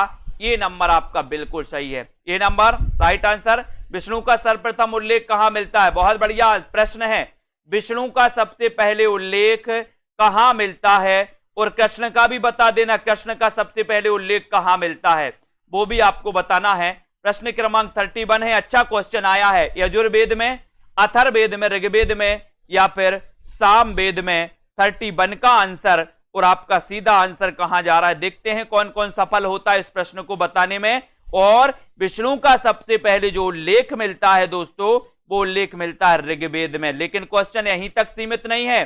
कृष्ण का सबसे पहले उल्लेख कहां मिलता है, ये भी आपको बताना है। तो जल्दी बताओ। वैष्णव धर्म के संस्थापकों में नहीं है तो कौन नहीं है? वैष्णव धर्म के संस्थापकों में कौन नहीं है? प्रश्न क्रमांक 32 का आंसर बताना है। वैष्णव संप्रदाय। आपको यहां पर प्रश्न क्रमांक 32 का आंसर बताना है। और 32 में आपका राइट आंसर दोस्तों, आपको पता है वैष्णव धर्म के संस्थापकों में रामानुजाचार्य हैं, है ना। इन्होंने श्री संप्रदाय की स्थापना की थी। विशिष्ट द्वैतवाद की प्रवर्तक माने जाते हैं। मध्वाचार्य की बात करें तो ये द्वैतवाद के दोस्तों प्रवर्तक माने जाते हैं। निम्बार्क की बात करें तो ये द्वैतवाद के माने जाते हैं। और द्वैतवाद यानी कि उसे सनक संप्रदाय भी कहा जाता है। और यही सनक संप्रदाय आपकी टीजीटी में पूछा था कि सनक संप्रदाय के प्रवर्तक कौन है, तो मैंने आपको बताया था कि निम्बू देत देत थक गए पड़ोसी को, देत देश से द्वैत निम्बार्क। अब निम्बू अगर पड़ोसी को नहीं दोगे तो पड़ोसी सनक जाएगा तो सनक संप्रदाय। निम्बार्क याद कर लेना। भक्ति आंदोलन का सूत्रपात उत्तर भारत में ना होकर दक्षिण भारत में हुआ था, इसके मूल कारण में कौन सा कथन सत्य है, बताइए। प्रश्न क्रमांक 33 है। अच्छा क्वेश्चन है, सभी लोग बताएंगे। फ्रीडम जी बताइए 33 का आंसर। लाइक कर दीजिए अपने मित्रों तक और शेयर जरूर कर दें। और नीचे लिंक दी है हिंदी साहित्य के ऐप की, तो ऐप डाउनलोड कर लें। 33 का आंसर आपको चयन करना है और आपका उत्तर जा रहा है कि सर यहां पर दक्षिण भारत पूर्णतः क्या था, निरापद था। तो 1 नंबर आपका सही हो जाएगा। ये नंबर आपका राइट आंसर है। बहुत बढ़िया आंसर, ठीक है, वेरी गुड आंसर। ये कथन सत्य है। 1 नंबर आपका वेरी गुड। अद्वैत दर्शन या अद्वैतवाद के प्रवर्तक कौन है, प्रश्न क्रमांक 34। अद्वैतवाद के प्रवर्तक कौन माने जाते हैं, ये आपको बताना है। उत्तर क्या हो जाएगा, 34 का आंसर। लाइक करना है, मित्रों को शेयर करना है। सेल्फ स्टडी क्लासेस ऐप को दोस्तों डाउनलोड कर लेना है और इस सीरीज से आपको जुड़े रहना है ना। आपको चयन करना है यहां पर अद्वैतवाद के प्रवर्तक कौन है। तो अपन ने पढ़ा था कि सर शंकर क्या है, अद्वितीय हैं कि नहीं, अद्वितीय हैं, ठीक है, अद्वितीय हैं। तो अद्वितीय से क्या हो जाएगा, अद्वैतवाद। और अद्वैतवाद के दोस्तों आचार्य शंकराचार्य माने जाते हैं, यानी कि आपका यहां पर डी नंबर। अद्वैतवाद का पूछा है, अद्वैतवाद के शंकराचार्य। बहुत बढ़िया। सूची 1 से सूची 2 को मिलान करिए। यहां पर आपसे दिया है शुद्धाद्वैतवाद के प्रवर्तक कौन है, ये आपको बताना। अद्वैतवाद के कौन है, विशिष्टाद्वैतवाद के कौन, द्वैतवाद के कौन है, क्वेश्चन पूछा ही जाता है। तो आपको पता होगा कि शुद्धाद्वैतवाद के वल्लभाचार्य, बिल्कुल सही है। अद्वैतवाद के शंकराचार्य, ये भी बिल्कुल सही है। विशिष्टाद्वैतवाद के रामानुजाचार्य, ये भी सही है। और द्वैतवाद के मध्वाचार्य, बिल्कुल सही दिया है। बोले सर शुद्धाद्वैतवाद, शुद्ध बल से वल्लभाचार्य। अद्वैत अद्वितीय कौन है, शंकर, तो शंकराचार्य। विशिष्ट कौन है, राम, तो रामानुजाचार्य। द्वैतवाद मध्वाचार्य, ठीक है। यहां से क्वेश्चन आता है, अद्वैतवाद के प्रवर्तक आचार्य शंकर को कुछ पुराण पंथियों ने प्रच्छन्न बौद्ध कहा था, क्यों कहा था। 36 का आंसर बताइए। उत्तर क्या हो जाएगा उसमें सभी लोग बताएंगे। प्रश्न क्रमांक 36 का आंसर, अद्वैतवाद के प्रवर्तक आचार्य शंकर को कुछ पुराण पंथियों ने प्रच्छन्न बौद्ध कहा था, क्यों कहा था, ये क्वेश्चन आपको बताना है। 36 का आंसर आपको चयन करना है और बहुत ही बढ़िया है दोस्तों, बताएं 36 का आंसर। और लाइक करना है अपने मित्रों तक, शेयर कर देना है दोस्तों। और जिन भी साथियों को एडेड जूनियर का मॉडल पेपर हिंदी नंबर 100 का मॉडल पेपर प्रैक्टिस करना है, वो 350 में सेल्फ स्टडी क्लासेस में आप मॉडल पेपर में एडमिशन ले सकते हैं। और यहां पर 36 का आंसर है, तो यहां पर आपका डी नंबर सही है कि बौद्ध धर्म में सभी मनुष्य समान हैं। शंकराचार्य ने इसी का अनुकरण किया था, यानी कि आपका जो डी नंबर है वो बिल्कुल सही है, ठीक है। अद्वैतवाद के अनुसार बताइए, जीव और ब्रह्मा एक हैं क्या, संसार सत्य है। 37 का आंसर आपको चयन करना है और 2 विकल्पों में से ही आप उत्तर बता सकते हो। अद्वैतवाद यानी कि प्रवर्तक शंकराचार्य। अब अद्वैतवाद के अनुसार क्या सही है, अद्वैतवाद मैंने आपको कई बार पढ़ाया है दोस्तों। नीरज कुमार जी पढ़ाया है कि नहीं पढ़ाया, अद्वैतवाद के अनुसार क्या है, गलत नहीं होना चाहिए, बताइए क्या राइट आंसर है। 37 का आंसर प्रमोद सैनी जी, अद्वैतवाद के अनुसार जीव और ब्रह्मा एक हैं, जीव और ब्रह्मा एक हैं, यानी कि ये नंबर आपका बिल्कुल सही है। ये नंबर आपका राइट आंसर हो जाएगा। उसके बाद थोड़ा सा आते हैं, यहां वहां देखते हैं और पूछते हैं कि भक्ति आंदोलन को दक्षिण से उत्तर भारत लाने का श्रेय किसको है। एक नॉर्मल क्वेश्चन आपसे पूछ लिया गया जो कि आपको बहुत अच्छे से पता है, दक्षिण भारत से उत्तर भारत लाने का श्रेय किसे है, ये आपको बताना है। सभी लोग बताएंगे उत्तर क्या हो जाएगा। प्रश्न क्रमांक 38 में आपको चयन करना है और 38 में भक्ति आंदोलन को दक्षिण से उत्तर भारत लाने का श्रेय किसको है, उत्तर क्या हो जाएगा। यहां पर सभी को पता है कि सर संत रामादास रामानंद लाए थे, 12 शिष्य थे इनके, है ना। 12 शिष्यों में एक कबीरदास भी थे, ठीक है, कबीरदास भी थे। रामानंद दोस्तों सगुण पंथी थे, जबकि कबीर जो थे निर्गुण पंथी थे। यानी कि रामानंद सगुण थे और सगुण भक्ति धारा के इस रामानंद के शिष्यों में दोस्तों निर्गुण पंथी भी थे, है ना। हरिदासी संप्रदाय के प्रवर्तक कौन है? हरिदासी संप्रदाय, बहुत बढ़िया क्वेश्चन आपसे पूछा गया है। कौन कौन सही उत्तर बताएगा? और इस हरिदासी संप्रदाय को और किस नाम से जाना जाता है, ये भी क्वेश्चन आपको बताना है। प्रश्न क्रमांक 39 का आपको चयन करना है, लाइक कर देना है, आपको शेयर करना है। हरिदासी संप्रदाय के प्रवर्तक कौन है और इस हरिदासी संप्रदाय को और किस नाम से जाना जाता है, ये भी आपको बताना है। और यहां पर तो आपका हो जाएगा कि सर हरिदासी संप्रदाय, यानी कि उत्तर क्या हो जाएगा?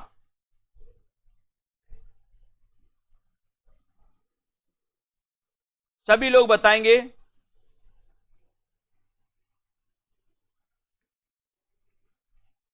यहां पर आपका उत्तर हो जाएगा स्वामी हरिदास, ठीक है।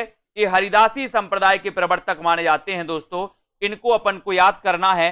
कुछ विद्वान हित हरिवंश को भी मानते हैं, लेकिन इनके नाम पर स्वामी हरिदास के नाम पर ये हरिदासी संप्रदाय पड़ा था, है ना। यहां पर आपका उत्तर 1 नंबर बिल्कुल सही हो जाता है। अगला क्वेश्चन है, वैष्णव धर्म के 4 प्रमुख आचार्यों में से किसने अपने सिद्धांतों में भक्ति और ज्ञान का समुच्चय माना है? बताएं। प्रश्न क्रमांक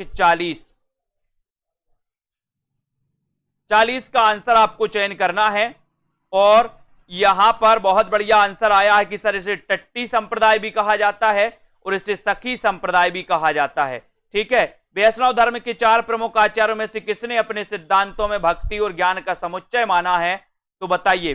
प्रश्न क्रमांक 40 का राइट आंसर आपको चयन करना है, लाइक करना है अपने मित्रों तक और सेल्फ स्टडी क्लासेस ऐप को डाउनलोड करना है। यहां पर तो आपका रामानुज बिल्कुल सही हो जाएगा। रामानुजाचार्य जो कि श्री संप्रदाय के प्रवर्तक हैं, अद्वैतवाद के प्रवर्तक हैं। रामानुजाचार्य की परंपरा में भी रामानंद हुए दोस्तों, है ना। और रामानंद के बाद तुलसी, कबीर आदि बहुत सारे हुए हैं। तो ये आपका 1 नंबर आपको याद रख लेना, रामानुज। भक्ति और ज्ञान की पृष्ठभूमि में रामावत संप्रदाय का प्रवर्तन किसने किया? ये रामावत संप्रदाय आपको पता है, बहुत अच्छे से आप जानते हो रामावत संप्रदाय को। सभी लोग बताएंगे और एक बार लाइक करके शेयर जरूर कर दीजिए सभी साथी। मजा आ रहा हो आपको अगर, तो 41 में आपको रामावत संप्रदाय पूछा गया और रामावत में आपने बता दिया कि सर बी नंबर लगा दो, रामानंद लगा दो, कोई हर्जा नहीं है। वारकरी संप्रदाय पूछा गया, इसके प्रवर्तक कौन है? वारकरी संप्रदाय पूछा गया, इसके प्रवर्तक कौन है? यहां पर आपको विकल्प अनुसार उत्तर लगाना है दोस्तों। 42 का आंसर विकल्प अनुसार आपका सही उत्तर क्या हो जाएगा? 42 में आप चयन बताएंगे, है ना। कहीं कहीं वारकरी संप्रदाय यहां पर विकल्प में आपको पुंडलिक नहीं दिया है दोस्तों, है ना। लेकिन यहां पर आपको विकल्प अनुसार अगर उत्तर लगाने को बोला जाए तो आप लोग क्या उत्तर लगाएंगे? बताओ। उत्तर लगाना है आपको संत ज्ञानेश्वर, संत ज्ञानेश्वर यानी कि सी नंबर, ठीक है। तो सी नंबर आपका यहां पर बिल्कुल सही है, ज्ञानेश्वर आपका राइट आंसर हो जाएगा। श्री संप्रदाय के प्रवर्तक आचार्य कौन है? बहुत अच्छा क्वेश्चन है, मैंने आपको कई बार बता चुके इसी क्लास में। तो बताइए श्री संप्रदाय के प्रवर्तक आचार्य कौन है? लाइक करना है, शेयर करना है, लगे रहना है दोस्तों प्रैक्टिस करने के लिए लगे रहना है। और self study classes app download कर लेना, आगे आने वाले आरपीएससी एग्जाम, है ना। और दोस्तों master cadre exam, HP TET, HTET आदि एग्जामों के लिए हिंदी साहित्य का सर्वश्रेष्ठ सेल्फ स्टडी क्लासेस, जब तक तोड़ेंगे नहीं तब तक छोड़ेंगे नहीं, है ना। तो श्री संप्रदाय के प्रवर्तक रामानुजाचार्य कहां गए? ए हैं, B number Ramanujacharya, very good, B right answer, very good. Rudra Sampradaya पूछा गया, रुद्र, तो रुद्र संप्रदाय के प्रवर्तक कौन है? अच्छा क्वेश्चन है, रुद्र संप्रदाय पूछा भी जाता है दोस्तों। और रुद्र संप्रदाय के प्रवर्तक कौन माने जाते हैं, इसका आपको चयन करना है। मध्वाचार्य, निम्बार्क, विष्णु स्वामी या फिर रामानुज, यानी कि 44 का आंसर। और 44 में बिल्कुल सही आंसर आ रहा है कि सर अगर आप रुद्र संप्रदाय पूछोगे तो टिक भी लगा देना Vishnu Swami, Vishnu Swami, C number right answer, very good, C number. Jambnath ने अपने मत का प्रचार करने के लिए किस संप्रदाय की स्थापना की? 45 बताएं। जंबनाथ ने अपने मत का प्रचार करने के लिए किस संप्रदाय की स्थापना की? ये 45वां प्रश्न है, लाइक कर देना है एक बार और 45 में आपको चयन करना है। और सीधा आंसर जा रहा है कि सर विश्व में जंभ जाओ, बिश्नोई संप्रदाय। बिश्नोई संप्रदाय के प्रवर्तक कौन है? जंभनाथ। विश्व में जंभ जाओ तो जंभ से जंभनाथ और बिश्नोई से डी नंबर, इनको याद करोगे। अनंतानंद, कबीर, सुखा, सुरसुरा, पद्मावती, नरहरि, पीपा, भावानंद, रैदास, धन्ना सेन, सुरसरी और घरहरि, है ना, ये रामानंद के शिष्यों की यह सूची किस काव्य ग्रंथ में है? ये सूची किस काव्य ग्रंथ में है बताइए? अनंतानंद, कबीर, सुखा, सुरसरा, अलग अलग प्रकार से रामानंद के शिष्यों का वर्णन किया है। रामकुमार वर्मा कुछ अलग मानते हैं, भक्तमाल में कुछ अलग दिया है। यहां पर आपका 46 का आंसर आपसे पूछा गया है, 46 में आपका राइट आंसर बताना है और उत्तर आपका क्या हो जाएगा? उत्तर हो जाएगा भक्तमाल। भक्तमाल पूछा, वेरी गुड। भक्तमाल में ये दोस्तों अनंतानंद, कबीर, सुखा, सुरसुरा, पद्मावती इनका वर्णन है, लेकिन भक्तमाल का रचना काल क्या है और रचनाकार कौन है ये भी आपको बताना है। जल्दी बताओ। कबीर की वाणी का संग्रह बीजक कहलाता है, इसके कितने भाग हैं? बीजक के कितने भाग हैं बताइए? बीजक के कितने भाग हैं? 47 का आंसर। बीजक के कितने भाग हैं? 2, 3, 4 या फिर 5, यानी कि 47 नंबर में आपको चयन करना है और सीधा आंसर चला गया कि सर बीजक में जो भाग हैं वो भाग हैं कितने? 3, यानी बी नंबर आपका बिल्कुल सही है। ठीक है, बीजक में भाग 3 हैं। कौन कौन से हैं वो भी आपको बताना। दोस्तों यहां पर आपका उत्तर है कि भक्ति काल की समय सीमा क्या है? भक्ति काल की समय सीमा आपको बताना है। संबत में दिया है तो संबत में आपको चयन करना है। साकी सबद रमैनी, वेरी गुड आंसर, बहुत बढ़िया आंसर सभी लोग बताएंगे। राइट आंसर 48 में आपको चयन करना है। भक्ति काल की समय सीमा क्या है? 48 में बताइए राइट आंसर। और सभी को पता है कि सर संबत 1375 से लेकर के 1700 का जो काल है ये माना जाता है भक्ति काल। ठीक है, वेरी गुड आंसर। के बाद 207 का आंसर आपको बताना है। बताइए वाल्मीकि रामायण का भाषा अनुवाद किसने किया? यानी कि दोस्तों 207 का उत्तर आपको बताना है और आपको पता है कि सर आपका सही आंसर हो जाएगा विष्णु दास, यानी बी नंबर। ठीक है, वाल्मीकि रामायण का भाषा अनुवाद किसने किया है? विष्णु दास ने, बी नंबर आपका राइट आंसर है। ठीक है, तुलसीदास को कलिकाल का वाल्मीकि किसने कहा? तुलसीदास को कलिकाल का वाल्मीकि किसने कहा है? मैक्स मुलर ने, नाभा दास ने, ग्रियर्सन या फिर आचार्य शुक्ल ने? प्रश्न क्रमांक 201 क्वेश्चन तो बहुत ही इंपॉर्टेंट है। तुलसीदास को कलिकाल का वाल्मीकि किसने कहा है? ये क्वेश्चन आपसे पूछा गया और आपका सीधा सीधा आंसर क्या जा रहा है बताएं जल्दी से। कलिकाल का वाल्मीकि किसने कहा है? और बहुत ही अच्छा क्वेश्चन और बिल्कुल सही आंसर आया आपका नाभादास। यानी कि दोस्तों आपका सी नंबर जो है वो बिल्कुल सही है। नाभादास की आपने एक रचना पढ़ी है भक्तमाल, 1585 की ये रचना है दोस्तों भक्तमाल। और भक्तों का माल कहाँ रखा है? नभ में। तो ये नाभादास की नाभादास याद हो जाएगा। नाभादास के गुरु का नाम था अग्रदास। अग्रदास की एक रचना थी दोस्तों राम ध्यान मंजरी, या जिसे ध्यान मंजरी भी कहा जाता है, जो कि आपके जीआईसी एग्जाम में पूछी गई थी। भक्तमाल के टीकाकार आपको चयन करना है। प्रश्न क्रमांक 209 का आंसर भक्तमाल के कभी कभी ऐसा होता है कि भक्तमाल के टीकाकार पूछा जाता है और लोग नाभादास, देखो बहुत सारे लोगों ने, रेखा त्रिपाठी जी ने सी लगा दिया, बहुत बढ़िया। और कौन लगा रहा है सी? ज्ञानेश जी ने भी सी लगा दिया, अनीता रानी ने भी सी लगा दिया, संध्या जी ने भी सी लगा दिया, बहुत बढ़िया बहुत बढ़िया, धन्यवाद। यहाँ टीकाकार पूछा है और आपने नाभादास लगा दिया, गलत बात गलत बात। भक्तमाल के टीकाकार पूछा, टीकाकार प्रियादास थे। भक्तमाल के टीकाकार कौन थे? प्रियादास। भक्तमाल के रचनाकार कौन थे? तो नाभादास। भक्तमाल के अगर अकेला भक्तमाल पूछा जाता तो आपका नाभादास होता, लेकिन भक्तमाल के टीकाकार पूछा तो आपका प्रियादास लगाना है, ना कि नाभादास। ठीक है, गोस्वामी तुलसीदास के गुरु का नाम बताइए। प्रश्न क्रमांक 210 में गोस्वामी तुलसीदास के गुरु का नाम क्या था? रामानंद, नरहरिदास, रामानुजाचार्य या फिर बल्लभाचार्य? और यहां पर फिर आपने बिल्कुल चौका लगाया और बी नंबर लगाया, नरहरिदास, यानी बी आपका राइट आंसर है। नरहरिदास बिल्कुल सही है। तुलसीदास नाटक के रचयिता कौन है? प्रश्न क्रमांक 211। तुलसीदास नाटक के रचनाकार कौन है? प्रश्न क्रमांक 211 में आपको बताना है तुलसीदास नाटक के रचनाकार कौन है। और आपका सीधा आंसर जा रहा है कि सर तुलसीदास एक नाटक है, और ये नाटक किसका है? बताइए किसका है प्रश्न क्रमांक 211 में। और 211 में आपका उत्तर हो जाएगा सी नंबर, यानी कि जगन्नाथ प्रसाद चतुर्वेदी। सी आपका बिल्कुल सही है, ये तुलसीदास नाटक है। ठीक है, तुलसी चरित के रचनाकार कौन है? अच्छा क्वेश्चन है। 212 तुलसी चरित ये किसकी रचना है? ये आपको बताना है। सभी साथी बताएंगे, और सेल्फ स्टडी क्लासेस ऐप को डाउनलोड कर ले सभी साथी, है ना। और दोस्तों बढ़िया तरीके से आपको बताना है तुलसी चरित के रचनाकार कौन है। एक अच्छा क्वेश्चन आपसे पूछा गया, सभी लोग लाइक कर दो एक बार।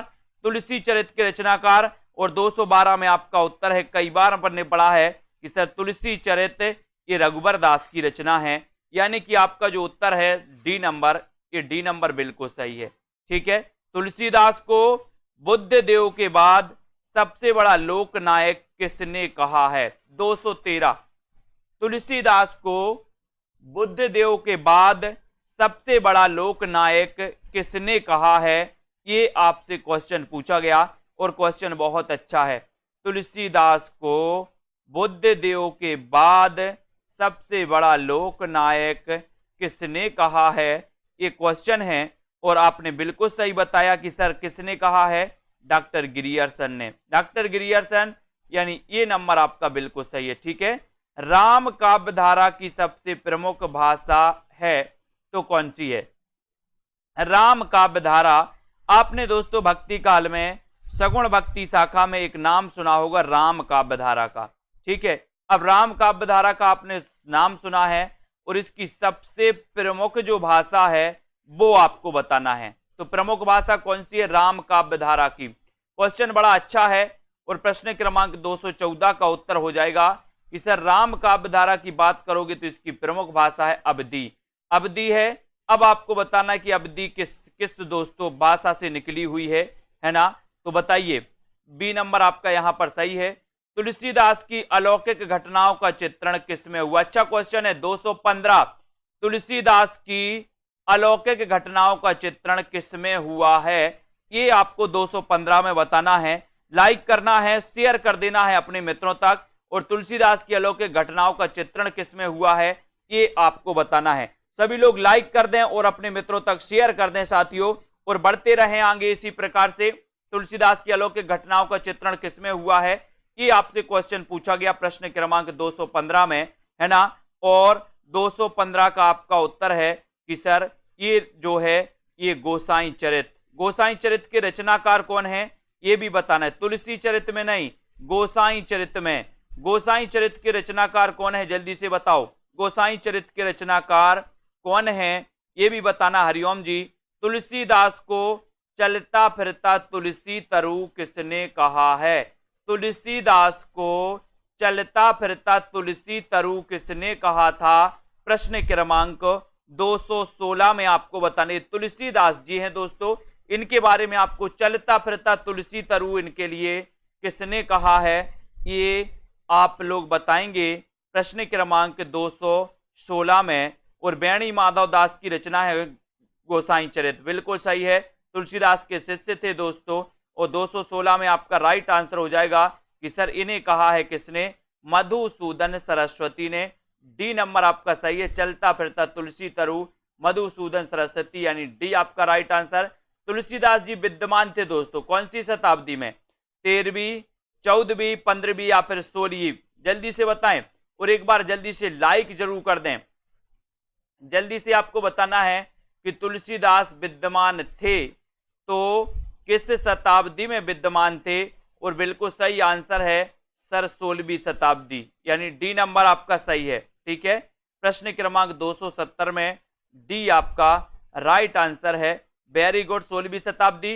तुलसी की माता का नाम क्या था? तुलसी का माता का नाम बताना है। गोद लिए हुलसी फिरे तुलसी सौ सुत होए, ये पंक्ति किसकी है ये भी बता दो।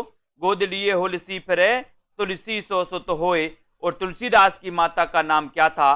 प्रश्न क्रमांक 218 है, और 218 में तुलसी की माता का नाम पूछा तो आपको पता है तुलसी की माता का नाम हुलसी था। ये नंबर आपका सही है। तुलसीदास के कितने ग्रंथ प्रमाणिक माने गए दोस्तों? 219। तुलसीदास के कितने ग्रंथ प्रमाणिक माने गए? 219 में आपको बताना है। जब तक मैं 12 का चक्कर आपको बता दूं, आलबार भक्तों की संख्या 12, साकेत में सर्ग कितने हैं? 12, ठीक है। भारत भारती का रचना काल क्या है? 1912। तुलसीदास के प्रमाणिक ग्रंथों की संख्या कितनी है? 12। रामानंद के शिष्यों की संख्या कितनी है? 12। देखो 12 की लाइन लगी है सर, ठीक है। तुलसीदास के ग्रंथों के प्रमाणिक माने गए कितने? 12, यानी बी नंबर आपका 12 है, बिल्कुल सही हो जाएगा, ठीक है। इसको याद रख लेना। रामविलास शर्मा का जन्म भी कब हुआ दोस्तों? कब हुआ रामविलास शर्मा का? बताइए। 1912। रामविलास शर्मा का भी 1912 में जन्म हुआ, ठीक है। संबत 1631 करऊं कथा हरिपद धर सीसा, उपर्युक्त चौपाई किस ग्रंथ की रचना से संबंधित है? ये 220 का आंसर आपको चयन करना है। बताइए। संबत 1631 करऊं कथा हरिपद धर सीसा, 220 में आपका राइट आंसर आपको चयन करना है। और ये जो पंक्ति कही गई है दोस्तों, ये किस ग्रंथ से संबंधित है? तब आपका राइट आंसर हो जाएगा रामचरितमानस से, यानी कि आपका सी नंबर। रामचरितमानस का रचना काल क्या है?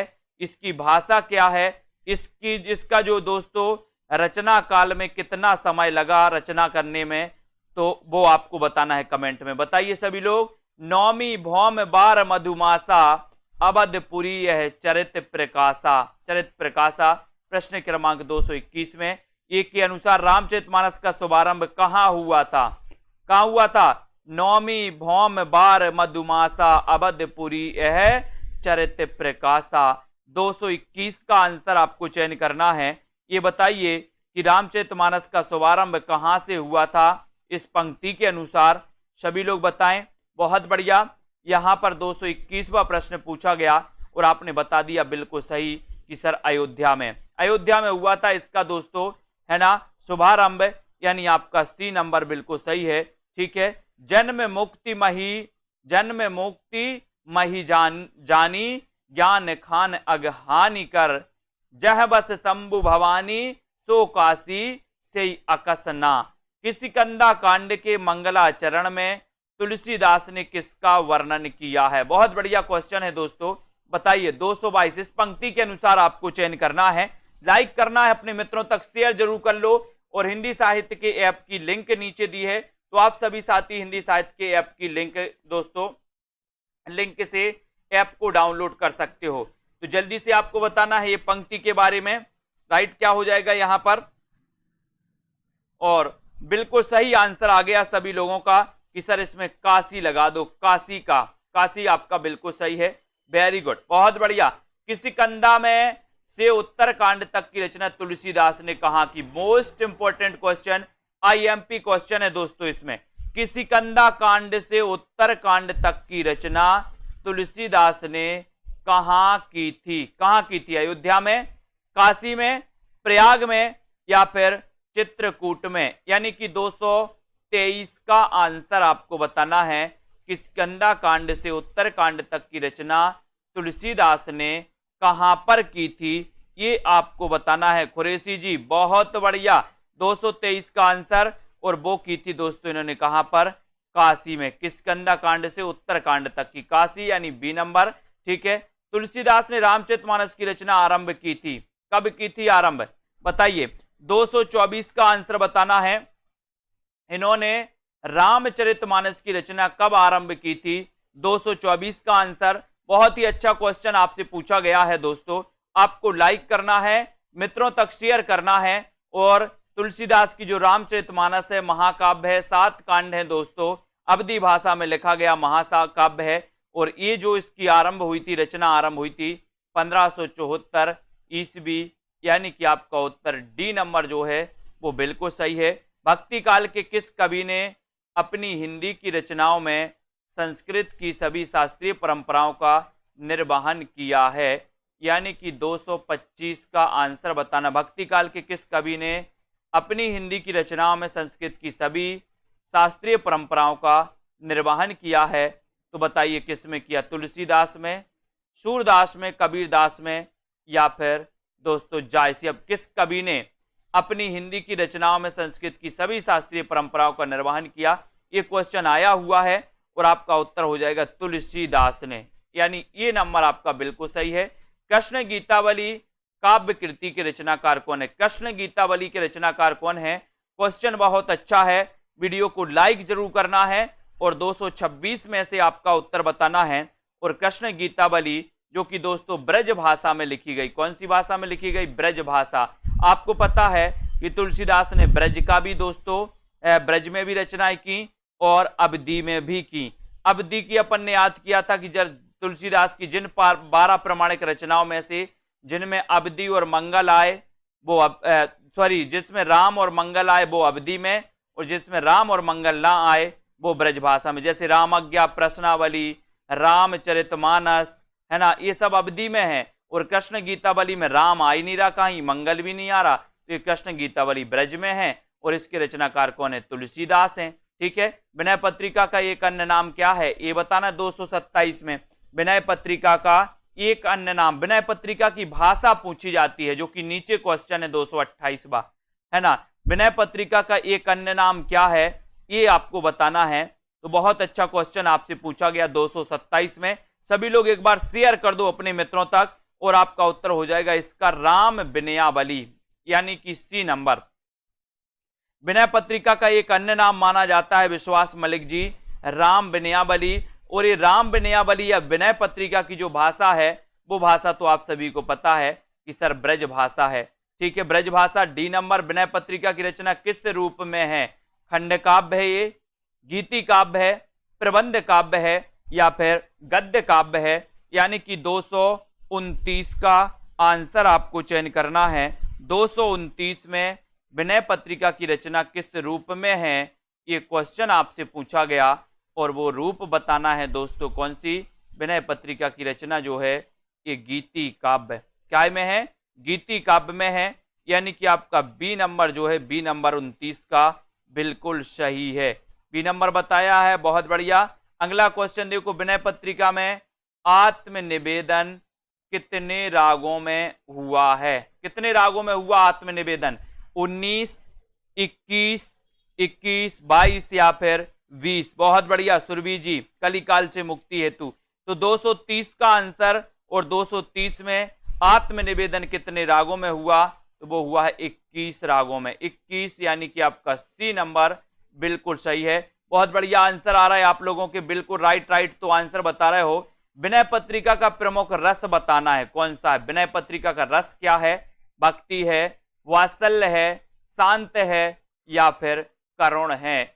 विनय पत्रिका का प्रमुख रस कौन सा है? ये अच्छा क्वेश्चन है। 231 का आंसर बताना है और आपका उत्तर जाएगा कि सर विनय पत्रिका का अगर आप रस पूछोगे, है ना, ये रस है कौन सा? शांत रस है। कौन सा रस है? शांत रस। ठीक है, तो ये डी नंबर आपका सही है।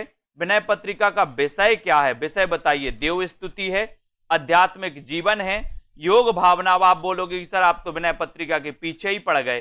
ठीक है, कोई बात नहीं, विनय की पत्रिका है, अब इसके पीछे तो अपन को पढ़ना ही पड़ेगा, तभी तो अपना काम बनेगा। विनय पत्रिका का विषय आपको बताना है, विषय जल्दी से बता दीजिए। विनय पत्रिका का विषय क्या है? बहुत अच्छा क्वेश्चन है। और 225 में आपका उत्तर हो जाएगा कि सर ये है आध्यात्मिक जीवन, यानी ये नंबर आपका बिल्कुल सही है। ठीक है, विनय पत्रिका में कितने पद हैं? विनय पत्रिका में कितने पद हैं? 233, 280, 380, 180 या फिर 480? विनय पत्रिका में कितने पद हैं, ये आपसे पूछा गया।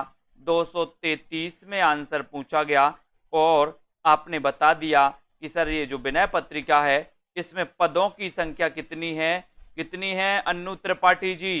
कितनी है? 280 यानी ये नंबर आपका 280 बिल्कुल सही है। 280 राइट आंसर। तुलसीदास की प्रथम रचना कौन सी है? 234। प्रथम रचना कौन सी है? ये क्वेश्चन दोस्तों अपन को विकल्प अनुसार लगाना है। तो बताइए 234 में आपका राइट आंसर कौन सा हो जाएगा यहां पर, बताइए। तो यहां पर जो विकल्प अनुसार दोस्तों अलग अलग विद्वानों ने अलग अलग मानी है, इनका राइट आंसर गीतावली हो जाएगा विकल्प अनुसार। वैसे अलग अलग विद्वानों, किसी ने वैराग्य संदीपनी को माना है ना। तो यहां पर आपको बी लगाना है, ठीक है। तुलसीदास की काव्य कला की सबसे मधुरतम अभिव्यक्ति क्या है? तुलसीदास की काव्य कला की सबसे मधुरतम अभिव्यक्ति आपको बताना क्या है? कवितावली है, दोहावली, गीतावली या फिर जानकी मंगल? सबसे मधुरतम अभिव्यक्ति चयन करना है प्रश्न क्रमांक 235 में, बताइए। 235 में आपको चयन करना है। 235 का सबसे मधुरतम अभिव्यक्ति कौन है, ये आपसे पूछा गया। तो सबसे मधुरतम जो अभिव्यक्ति है वो गीतावली है दोस्तों, इनकी गीतावली, सी नंबर, ठीक है। सबसे मधुरतम अभिव्यक्ति है तुलसीदास की। गीतावली का रचना रूप क्या है, यानी कि गीतावली क्या है, इसका काव्य रूप क्या है वो बताना है। खंड काव्य है, प्रबंध काव्य है, गद्य काव्य है या फिर गीति काव्य है? एक कवि के बारे में अभी अपन अच्छे से नहीं पढ़ पाए, तुलसीदास के बारे में बस। देश सेवा जी, गीतावली का काव्य रूप क्या है, रचना रूप क्या है? 236 में आपको चयन करना है। तो आपको बताना है कि सर गीतावली गीति काव्य है। क्या है? गीति काव्य, यानी डी नंबर, ठीक है। निम्न में से किस ग्रंथ में तुलसी ने छंद विशेषणा रखकर 21 रागों की योजना की है? 21 रागों की योजना किसमें की है? 237 का आंसर। तो छंद विशेष न रखकर 21 रागों की योजना की है। तो बताइए गीतावली में, रामज्ञा प्रश्न, रामचरितमानस या फिर वैराग्य संदीपनी? तो यहां पर आपका उत्तर ए नंबर सही। 21 रागों की छंद योजना न रख करके 21 रागों की दोस्तों इसमें योजना की है। एक नंबर आपका सही है। गीतावली की भाषा बताइए। अब भाषा में तो आपको याद रख लेना है कि भाषा में आपको कोई कठिनाई नहीं होगी। रंजना जी, गीतावली की भाषा क्या है? 238 का आंसर बताना है। 238 अवधी, ब्रज, भोजपुरी या फिर बुंदेली? और 238 में आपका उत्तर जा रहा है कि सर गीतावली की भाषा तो ब्रज है। आपने ट्रिक बता दी थी कि तुलसीदास की जिन 12 प्रमाणिक रचनाओं में राम और मंगल आए वो अवधी, जिनमें राम और मंगल ना आए वो ब्रज। तो गीतावली में राम मंगल नहीं आया, मतलब ये ब्रज की है। तुलसीदास ने मीन और मीन की शनिचरी का वर्णन किस ग्रंथ में किया? 239। तुलसीदास ने मीन की शनिचरी का वर्णन किस ग्रंथ में किया है? हिंदी साहित्य के ऐप की लिंक नीचे दी है, इस ऐप को आप डाउनलोड कर सकते हो दोस्तों, है ना। केवल हिंदी साहित्य के लिए ये ऐप बनाया गया। बाकी सेल्फ स्टडी क्लासेस ऐप से तो आप जुड़े होंगे, उससे आप जुड़े रहें, है ना।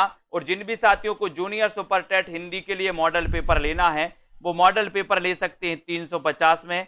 क्रश कोर्स लेना है वो ले सकते हैं 599 में, ठीक है। तो तुलसीदास ने मीन की शनिचरी का वर्णन किस ग्रंथ में किया? 239 का आंसर है। और 239 में आपका उत्तर हो जाएगा कवितावली में। एक क्वेश्चन याद रख लेना, मीन की शनिचरी का वर्णन किया है कवितावली में। बहुत ही आईएमपी क्वेश्चन है ना। तुलसीदास ने मीन की शनिचरी का वर्णन, शनिचरी यानी शनिचर, शनिचर आता ना एक दिन, बोले शनिचर को हम कविता गाते हैं, कविता। तो शनिचर याद रखते ना। कवितावली, कवितावली में कितनी कविताएं हैं बताओ? कवितावली में कितनी कविताएं हैं? 240 का आंसर। और 240 में आपका उत्तर जा रहा है कि सर कवितावली की बात करो तो कवितावली में कितनी कविताएं हैं ये पूछा गया है। और आपका सीधा आंसर जा रहा है कि ये जो है ये हैं 325। कितनी है कवितावली में कविताएं? 325 कविताएं हैं, ठीक है। बहुत बढ़िया आंसर। अब यहां पर आ जाते हैं, कवितावली को कवित्त रामायण भी कहा जाता है। क्यों कहा जाता है इसे कवित्त रामायण? बताइए, इसे कवित्त रामायण क्यों कहा जाता है कवितावली को? 241 का आंसर बताना है, लाइक करना है, मित्रों तक शेयर करना है वीडियो को दोस्तों, ठीक है। कवितावली को कवित्त रामायण भी कहा जाता है क्योंकि इसमें राम कथा 7 कांडों में वर्णित है, इसमें राम और सीता की वंदना माधुर भाव से की गई है, इसमें भगवान राम की स्तुति और वंदना दास भाव से की गई, या फिर कवितावली मुक्तक काव्य है और इसकी भाषा, इसकी सभी कविताएं राममय हैं। तो 241 में आपका उत्तर है कि सर इसमें राम कथा 7 कांडों में वर्णित है, ये कवित्त रामायण है। ये नंबर आपका यहाँ पर सही हो जाएगा। 1 नंबर आपका राइट आंसर है। कवितावली में कितने प्रकार के छंदों का प्रयोग हुआ है? बहुत अच्छा क्वेश्चन है। 242 में 242 का बताइए। पीडीएफ दोस्तों, पीडीएफ आपके लिए परचेस करनी पड़ेगी ऐप में जाकर के। निचोड़ क्लास की पीडीएफ, हिंदी साहित्य का पूरा निचोड़ की पीडीएफ जो है आपके लिए 999 रुपए की है दोस्तों। ये पीडीएफ निचोड़, हिंदी साहित्य का पूरा निचोड़ है। ये पीडीएफ आपको 999 रुपए में रखी गई है। तो आप ऐप डाउनलोड कर लें सेल्फ स्टडी क्लासेस में, अगर आपको पीडीएफ परचेस करनी है तो। कवितावली में कितने प्रकार के छंदों का प्रयोग हुआ है? 242 का आंसर। और 242 में 4 प्रकार की, कितने प्रकार की? 4, यानी आपका सी नंबर बिल्कुल सही है। अगले क्वेश्चन की ओर जाते हैं। अगला क्वेश्चन आपको है, कवितावली के किस कांड में एक ही छंद है? बहुत बढ़िया क्वेश्चन। कवितावली के किस कांड में एक ही छंद है? बाल कांड में, अयोध्या कांड में, सुंदर कांड में, या फिर किष्किंधा कांड में? 243 का आंसर बताना है, लाइक करना है सभी को। कवितावली के किस कांड में एक ही छंद है, ये आपसे पूछा गया, बताएं। 243 नंबर और 243 नंबर में आपका उत्तर है कि सर किष्किंधा कांड में एक ही छंद है, यानी डी नंबर आपका बिल्कुल सही है। D number right answer, very good. किस ग्रंथ में तुलसी ने राम के स्वर को प्रधान स्थान दिया? बहुत बढ़िया। किस ग्रंथ में तुलसी ने राम के स्वर को प्रधान दिया है, प्रधान स्थान दिया है? तो किस ग्रंथ में दिया है, ये आपको 244 का उत्तर बताना है। और 244 में राम के स्वर को प्रधान स्थान दिया है तो किसमें दिया है ना? मॉडल पेपर ऐप में जाकर के आपको मॉडल पेपर लेने पड़ेंगे, मॉडल पेपर ऐप में जाकर के, ठीक है। तो आपका यहां पर राइट आंसर हो जाएगा ये दोस्तों, हाँ, पीडीएफ प्रिंट निकल पाएगी, ये नंबर आपका कवितावली सही हो जाएगा, ठीक है। आप पीडीएफ वाला कोर्स लेंगे तो पीडीएफ का प्रिंट निकलेगा, पीडीएफ वाला, केवल पीडीएफ वाला, ठीक है। वैराग्य संदीपनी किस कवि की रचना है? प्रश्न क्रमांक 245। आप 999 का हिंदी साहित्य का निचोड़ यानी कि इंपॉर्टेंट वाली पीडीएफ 999 में आप खरीद सकते हो, इसका प्रिंट भी आपको निकल जाएगा, है ना। वैराग्य संदीपनी किस कवि की रचना है? 245 का आंसर आपको चयन करना है। और 245 में वैराग्य संदीपनी, और वैराग्य संदीपनी ये जो है दोस्तों, ये तुलसीदास की रचना है। किसकी रचना है? तुलसीदास की, वेरी गुड। रामज्ञा प्रश्न का दूसरा नाम क्या है? बहुत बढ़िया। रामज्ञा प्रश्न का दूसरा नाम क्या है, ये आपका क्वेश्चन है। लाइक जरूर करें सभी साथी, और दोस्तों अपने मित्रों तक शेयर करो। ये क्लास आपके लिए रोज 9 बजे चलती है ना। इस क्लास से आपको जुड़े रहना है। रामज्ञा प्रश्न का दूसरा नाम क्या है? 246 का आंसर, तो आपका उत्तर हो जाएगा दोहावली रामायण। क्या है? दोहावली रामायण। सी नंबर आपका बिल्कुल सही है दोस्तों, C number right answer, very good. Ramagya Prashna में 7 सर्ग हैं, प्रत्येक सर्ग में 7 कोष्टक, और प्रत्येक कोष्टक में 7 क्या हैं? चौपाई, छप्पय, वर्वे, या फिर दोहे? बताएं। रामज्ञा प्रश्न में 7 सर्ग हैं, सर्ग और 7 कोष्टक, और दोस्तों प्रत्येक कोष्टक में 7 क्या हैं? 7 क्या है? 247 का आंसर बताना है। ओके आशा जी, बताइए। विद्या जी, पिंटू जी। प्रश्न क्रमांक 247, और 247 में आपका राइट आंसर है दोहे। क्या है? दोहे, यानी डी नंबर। रामज्ञा प्रश्न में 7 सर्ग हैं, प्रत्येक सर्ग में 7 कोष्टक, और प्रत्येक कोष्टक में 7 दोहे हैं, यानी डी नंबर आपका बिल्कुल सही। रामज्ञा प्रश्न। तुलसीदास की कुमार संभव से प्रभावित रचना कौन सी है? कुमार संभव से प्रभावित रचना कौन सी है तुलसीदास की? बताइए। जानकी मंगल, पार्वती मंगल, वैराग्य संदीपनी, या फिर विनय पत्रिका? तुलसीदास की कुमार संभव से प्रभावित रचना कौन सी है? प्रश्न क्रमांक 248, और 248 में तुलसीदास की कुमार संभव से प्रभावित जो रचना है वो रचना कौन सी है? कौन सी रचना है? पार्वती मंगल। ये पार्वती मंगल और जानकी मंगल ये दो खंड काव्य हैं दोस्तों, ये दो खंड काव्य हैं किसके? तुलसीदास के। जानकी मंगल, पार्वती मंगल। अब मंगल आया तो भाषा तो अवधि होगी, है ना, लेकिन पूछा गया है कि तुलसीदास की कुमार संभव से प्रभावित रचना कौन सी है, तो आपको उत्तर लगाना पार्वती मंगल। ठीक है, बी नंबर सही है। तुलसीदास की कौन सी रचना वाल्मीकि रामायण पर आधारित है? कौन सी रचना वाल्मीकि रामायण पर आधारित है? बताइए 249 का आंसर। कौन सी रचना वाल्मीकि रामायण पर आधारित है? तो आपको बताना है उत्तर क्या है। उत्तर क्या है? संपूर्ण कोर्स में पीडीएफ ई बुक रहती है, पीडीएफ को पढ़ सकते हैं, पीडीएफ का प्रिंटर नहीं निकलता उसमें। तुलसीदास की कौन सी रचना वाल्मीकि रामायण पर आधारित है? 249 का क्वेश्चन आपको बताना है और 249 में आपका सीधा आंसर जा रहा है जानकी मंगल, यानी कि ये वाल्मीकि रामायण पर आधारित है।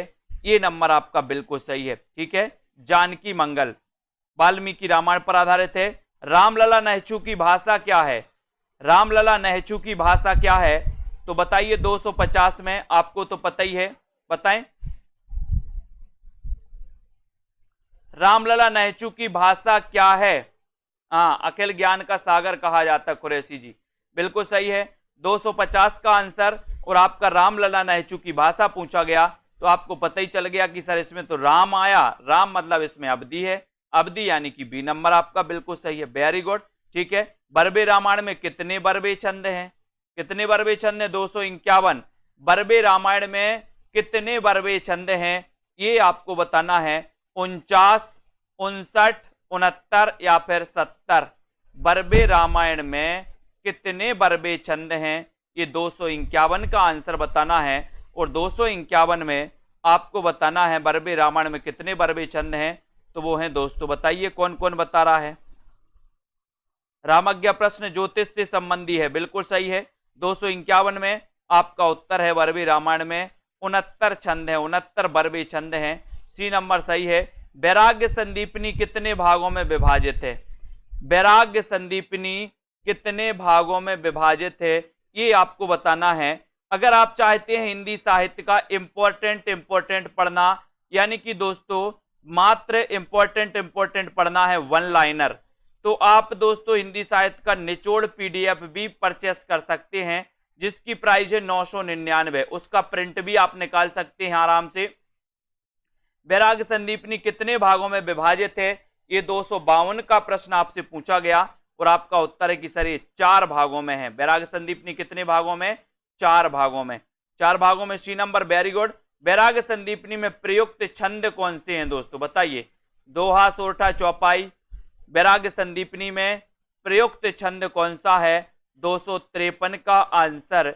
253 का आंसर बताइए श्याम पंडित जी, प्रश्न क्रमांक 253 में, और 253 का आपका राइट आंसर है ए नंबर, दोहा, सोरठा और चौपाई। 1 नंबर आपका बिल्कुल सही है, ये आपका राइट आंसर हो जाएगा। ठीक है, वैराग्य संदीपनी में प्रयुक्त छंद है। रामचरितमानस की रचना पद्धति है, तो क्या है रामचरितमानस की रचना पद्धति? रचना पद्धति कौन सी है? 254। रामचरितमानस की रचना पद्धति गीत पद्धति है, दोहा चौपाई पद्धति है, छप्पय पद्धति है, या फिर कवित्त सवैया पद्धति है? यानी कि 254 में आपका सही आंसर है इस रामचरितमानस में दोहा चौपाई पद्धति है। बी नंबर आपका बिल्कुल सही है। रामचरित की भाषा और बता दो, भाषा क्या है रामचरितमानस की? बताइए। रामचरितमानस की भाषा बताना है और एक बार लाइक कर देना है अपने मित्रों तक दोस्तों, और शेयर कर देना है इस क्लास को। रामचरितमानस की भाषा बताना है। इतना अच्छा क्वेश्चन आपसे पूछा गया है। नीचे लिंक दी है दोस्तों हिंदी साहित्य के ऐप की, तो ऐप को डाउनलोड कर सकते हो। Self study classes app download करके हिंदी साहित्य के मॉडल पेपर प्राप्त कर सकते हो। ठीक है, रामचरितमानस की अगर बात करें 255 की, तो 255 में आपका उत्तर है सी, यानी कि अवधि। सी नंबर यानी कि अवधि आपका राइट आंसर हो जाएगा। Very good. अब यहां पर आते हैं, थोड़ा सा इसको देखते हैं। रामचरितमानस को पूरा करने में तुलसीदास को कितना समय लगा? बहुत अच्छा क्वेश्चन है। रामचरितमानस को पूरा करने में तुलसीदास को कितना समय लगा? 1 वर्ष 7 माह है, 1 वर्ष 11 माह है, 3 वर्ष 7 माह है, या फिर 2 वर्ष 7 माह है? बताइए रामचरितमानस को पूरा करने में कितना समय लग गया। 256 का आंसर आपको चयन करना है और लगभग सभी को पूरा पूरा उत्तर बता दीजिए। अब यहाँ पे तो सिर्फ माह दिया है, लेकिन आपको पता है कितने लग गया, 2 वर्ष 7 माह है, यानी कि आपका डी नंबर सही है और 26 दिन। ठीक है, तो ये आपका डी बिल्कुल सही है, 2 7 26, 2 7 26, वेरी गुड। रामचरितमानस से किस संवाद का संबंध नहीं है, किस संवाद का संबंध नहीं है, 257 में, और 257 में आपका सही आंसर यहां पर क्या हो जाता है। क्वेश्चन पूछा जाता है रामचरितमानस से किस संवाद का संबंध नहीं है, ये पूछा जाता है, सभी लोग बताएंगे और आपका सीधा आंसर जा रहा है कि सर राम सीता संवाद का संबंध नहीं है। 1 नंबर आपका सही है। ठीक है, रामचरितमानस में कितने कांड हैं, कांड बताइए और कांडों को क्रमबद्ध भी लिखिए। कांडों को क्रमबद्ध भी लिखना है, रामचरितमानस में कितने कांड हैं और पूरे कांड आपको क्रमबद्ध भी लिखना है, 5 7 9 या फिर 11। रामचरितमानस में कितने कांड हैं, 258 का उत्तर बताना है। इन कांडों को आपको बताना है, जल्दी से बताओ। बी नंबर आपका सही है कि 7 कांड हैं, लेकिन 7 कांड कौन कौन से हैं ये आपको क्रमबद्ध लिखना है और रामचरितमानस के कांडों का सही अनुक्रम भी बताना है। बताइए, नीचे दिया है 259 में, क्रम बताइए कौन सा क्रम सही है, बताएं कौन सा क्रम सही हो जाएगा।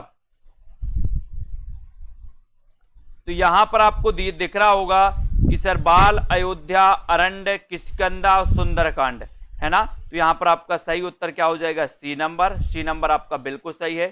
सीता जी की वंदना करते हुए उनको कन्या, मां और प्रिया के रूप में किसने स्मरण किया है, बताइए। प्रश्न क्रमांक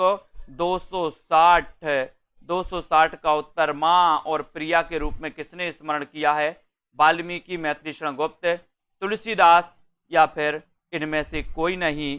तो बिल्कुल सही आंसर आप लोग जा रहे हैं और सीता जी की वंदना करते उनको कन्या, मां और प्रिया रूप में किसने स्मरण किया, 260 का आंसर, और आपने बिल्कुल सही बताया है तुलसीदास, यानी बी नंबर आपका बिल्कुल सही है। Very good. सभी साथियों के लिए बहुत बहुत धन्यवाद। सभी साथी ये हिंदी साहित्य के ऐप की लिंक नीचे दी है, तो ऐप को डाउनलोड कर सकते हैं। ठीक है, और साथ ही सेल्फ स्टडी क्लासेस दोस्तों इस ऐप से जुड़ सकते हैं। Self study classes app download कर सकते हैं, जहां पर आपको मॉडल पेपर और दोस्तों पीडीएफ जिनको भी लेना है तो पीडीएफ 999 की निचोड़ क्लास की पीडीएफ है। ठीक है, और दोस्तों ये हिंदी साहित्य का क्रैश कोर्स लॉन्च किया गया जूनियर सुपर टेट के लिए, यानी कि लास्ट के 10 दिनों में आपको क्या पढ़ना है ये जूनियर सुपर टेट में आप पढ़ सकते हैं। साथ ही दोस्तों जूनियर सुपर टेट का एक 20 मॉडल पेपर लॉन्च किए गए। ये 20 मॉडल पेपर 100 नंबर हिंदी के हैं दोस्तों। 100 नंबर हिंदी की प्रैक्टिस आपको करना है, जिसमें हिंदी साहित्य प्लस व्याकरण रहेगा। ये जूनियर एडिट सुपर टेट के लिए आप पढ़ सकते हो। ठीक है, और एक हिंदी साहित्य का डेली टेस्ट सीरीज चल रहा है दोस्तों। अगर आप चाहते कि हमें डेली टेस्ट लगाना है हिंदी साहित्य का, तो डेली टेस्ट सीरीज चल रही है 1 वर्ष तक। रोज सुबह 8 बजे ये टेस्ट दोस्तों आपके ऐप पर पहुंच जाता है, तो इस ऐप से आप लोग जुड़ सकते हैं, पढ़ सकते हैं, है ना। ये कोर्स मात्र 499 का है दोस्तों। 365 दिन रोज एक डेली टेस्ट आपको मिलेगा, आप टेस्ट कर सकते हैं, अनलिमिटेड बार उसको अटेंड भी कर सकते हैं। ठीक है, अजय शर्मा जी, सुषमा जी, अमिता जी, शांति जी, लवली, आशु जी, रोली सिंह जी, विद्या जी, सभी साथियों को, उदय जी, रातिका, प्रमोद जी, रेखा त्रिपाठी जी, अमन जी, रितिका जी, सभी साथियों को धन्यवाद। लाइक करते रहें, अपने मित्रों को शेयर करते रहें और ऐप को जरूर डाउनलोड कर लें। ठीक है, ऐप को डाउनलोड कर लें, जहां पर दोस्तों एक फ्री टेस्ट सीरीज भी होती है आपको, किस किस दिन, रविवार और गुरुवार को होती है। बिल्कुल, तो सप्ताह में 2 दिन ये फ्री टेस्ट सीरीज होती है, 2020 टेस्ट सीरीज। तो 2020 टेस्ट सीरीज से भी आप लोग जुड़ सकते हैं। ठीक है, तो सभी साथियों के लिए धन्यवाद। वीडियो को लाइक शेयर करें। जय हिंद।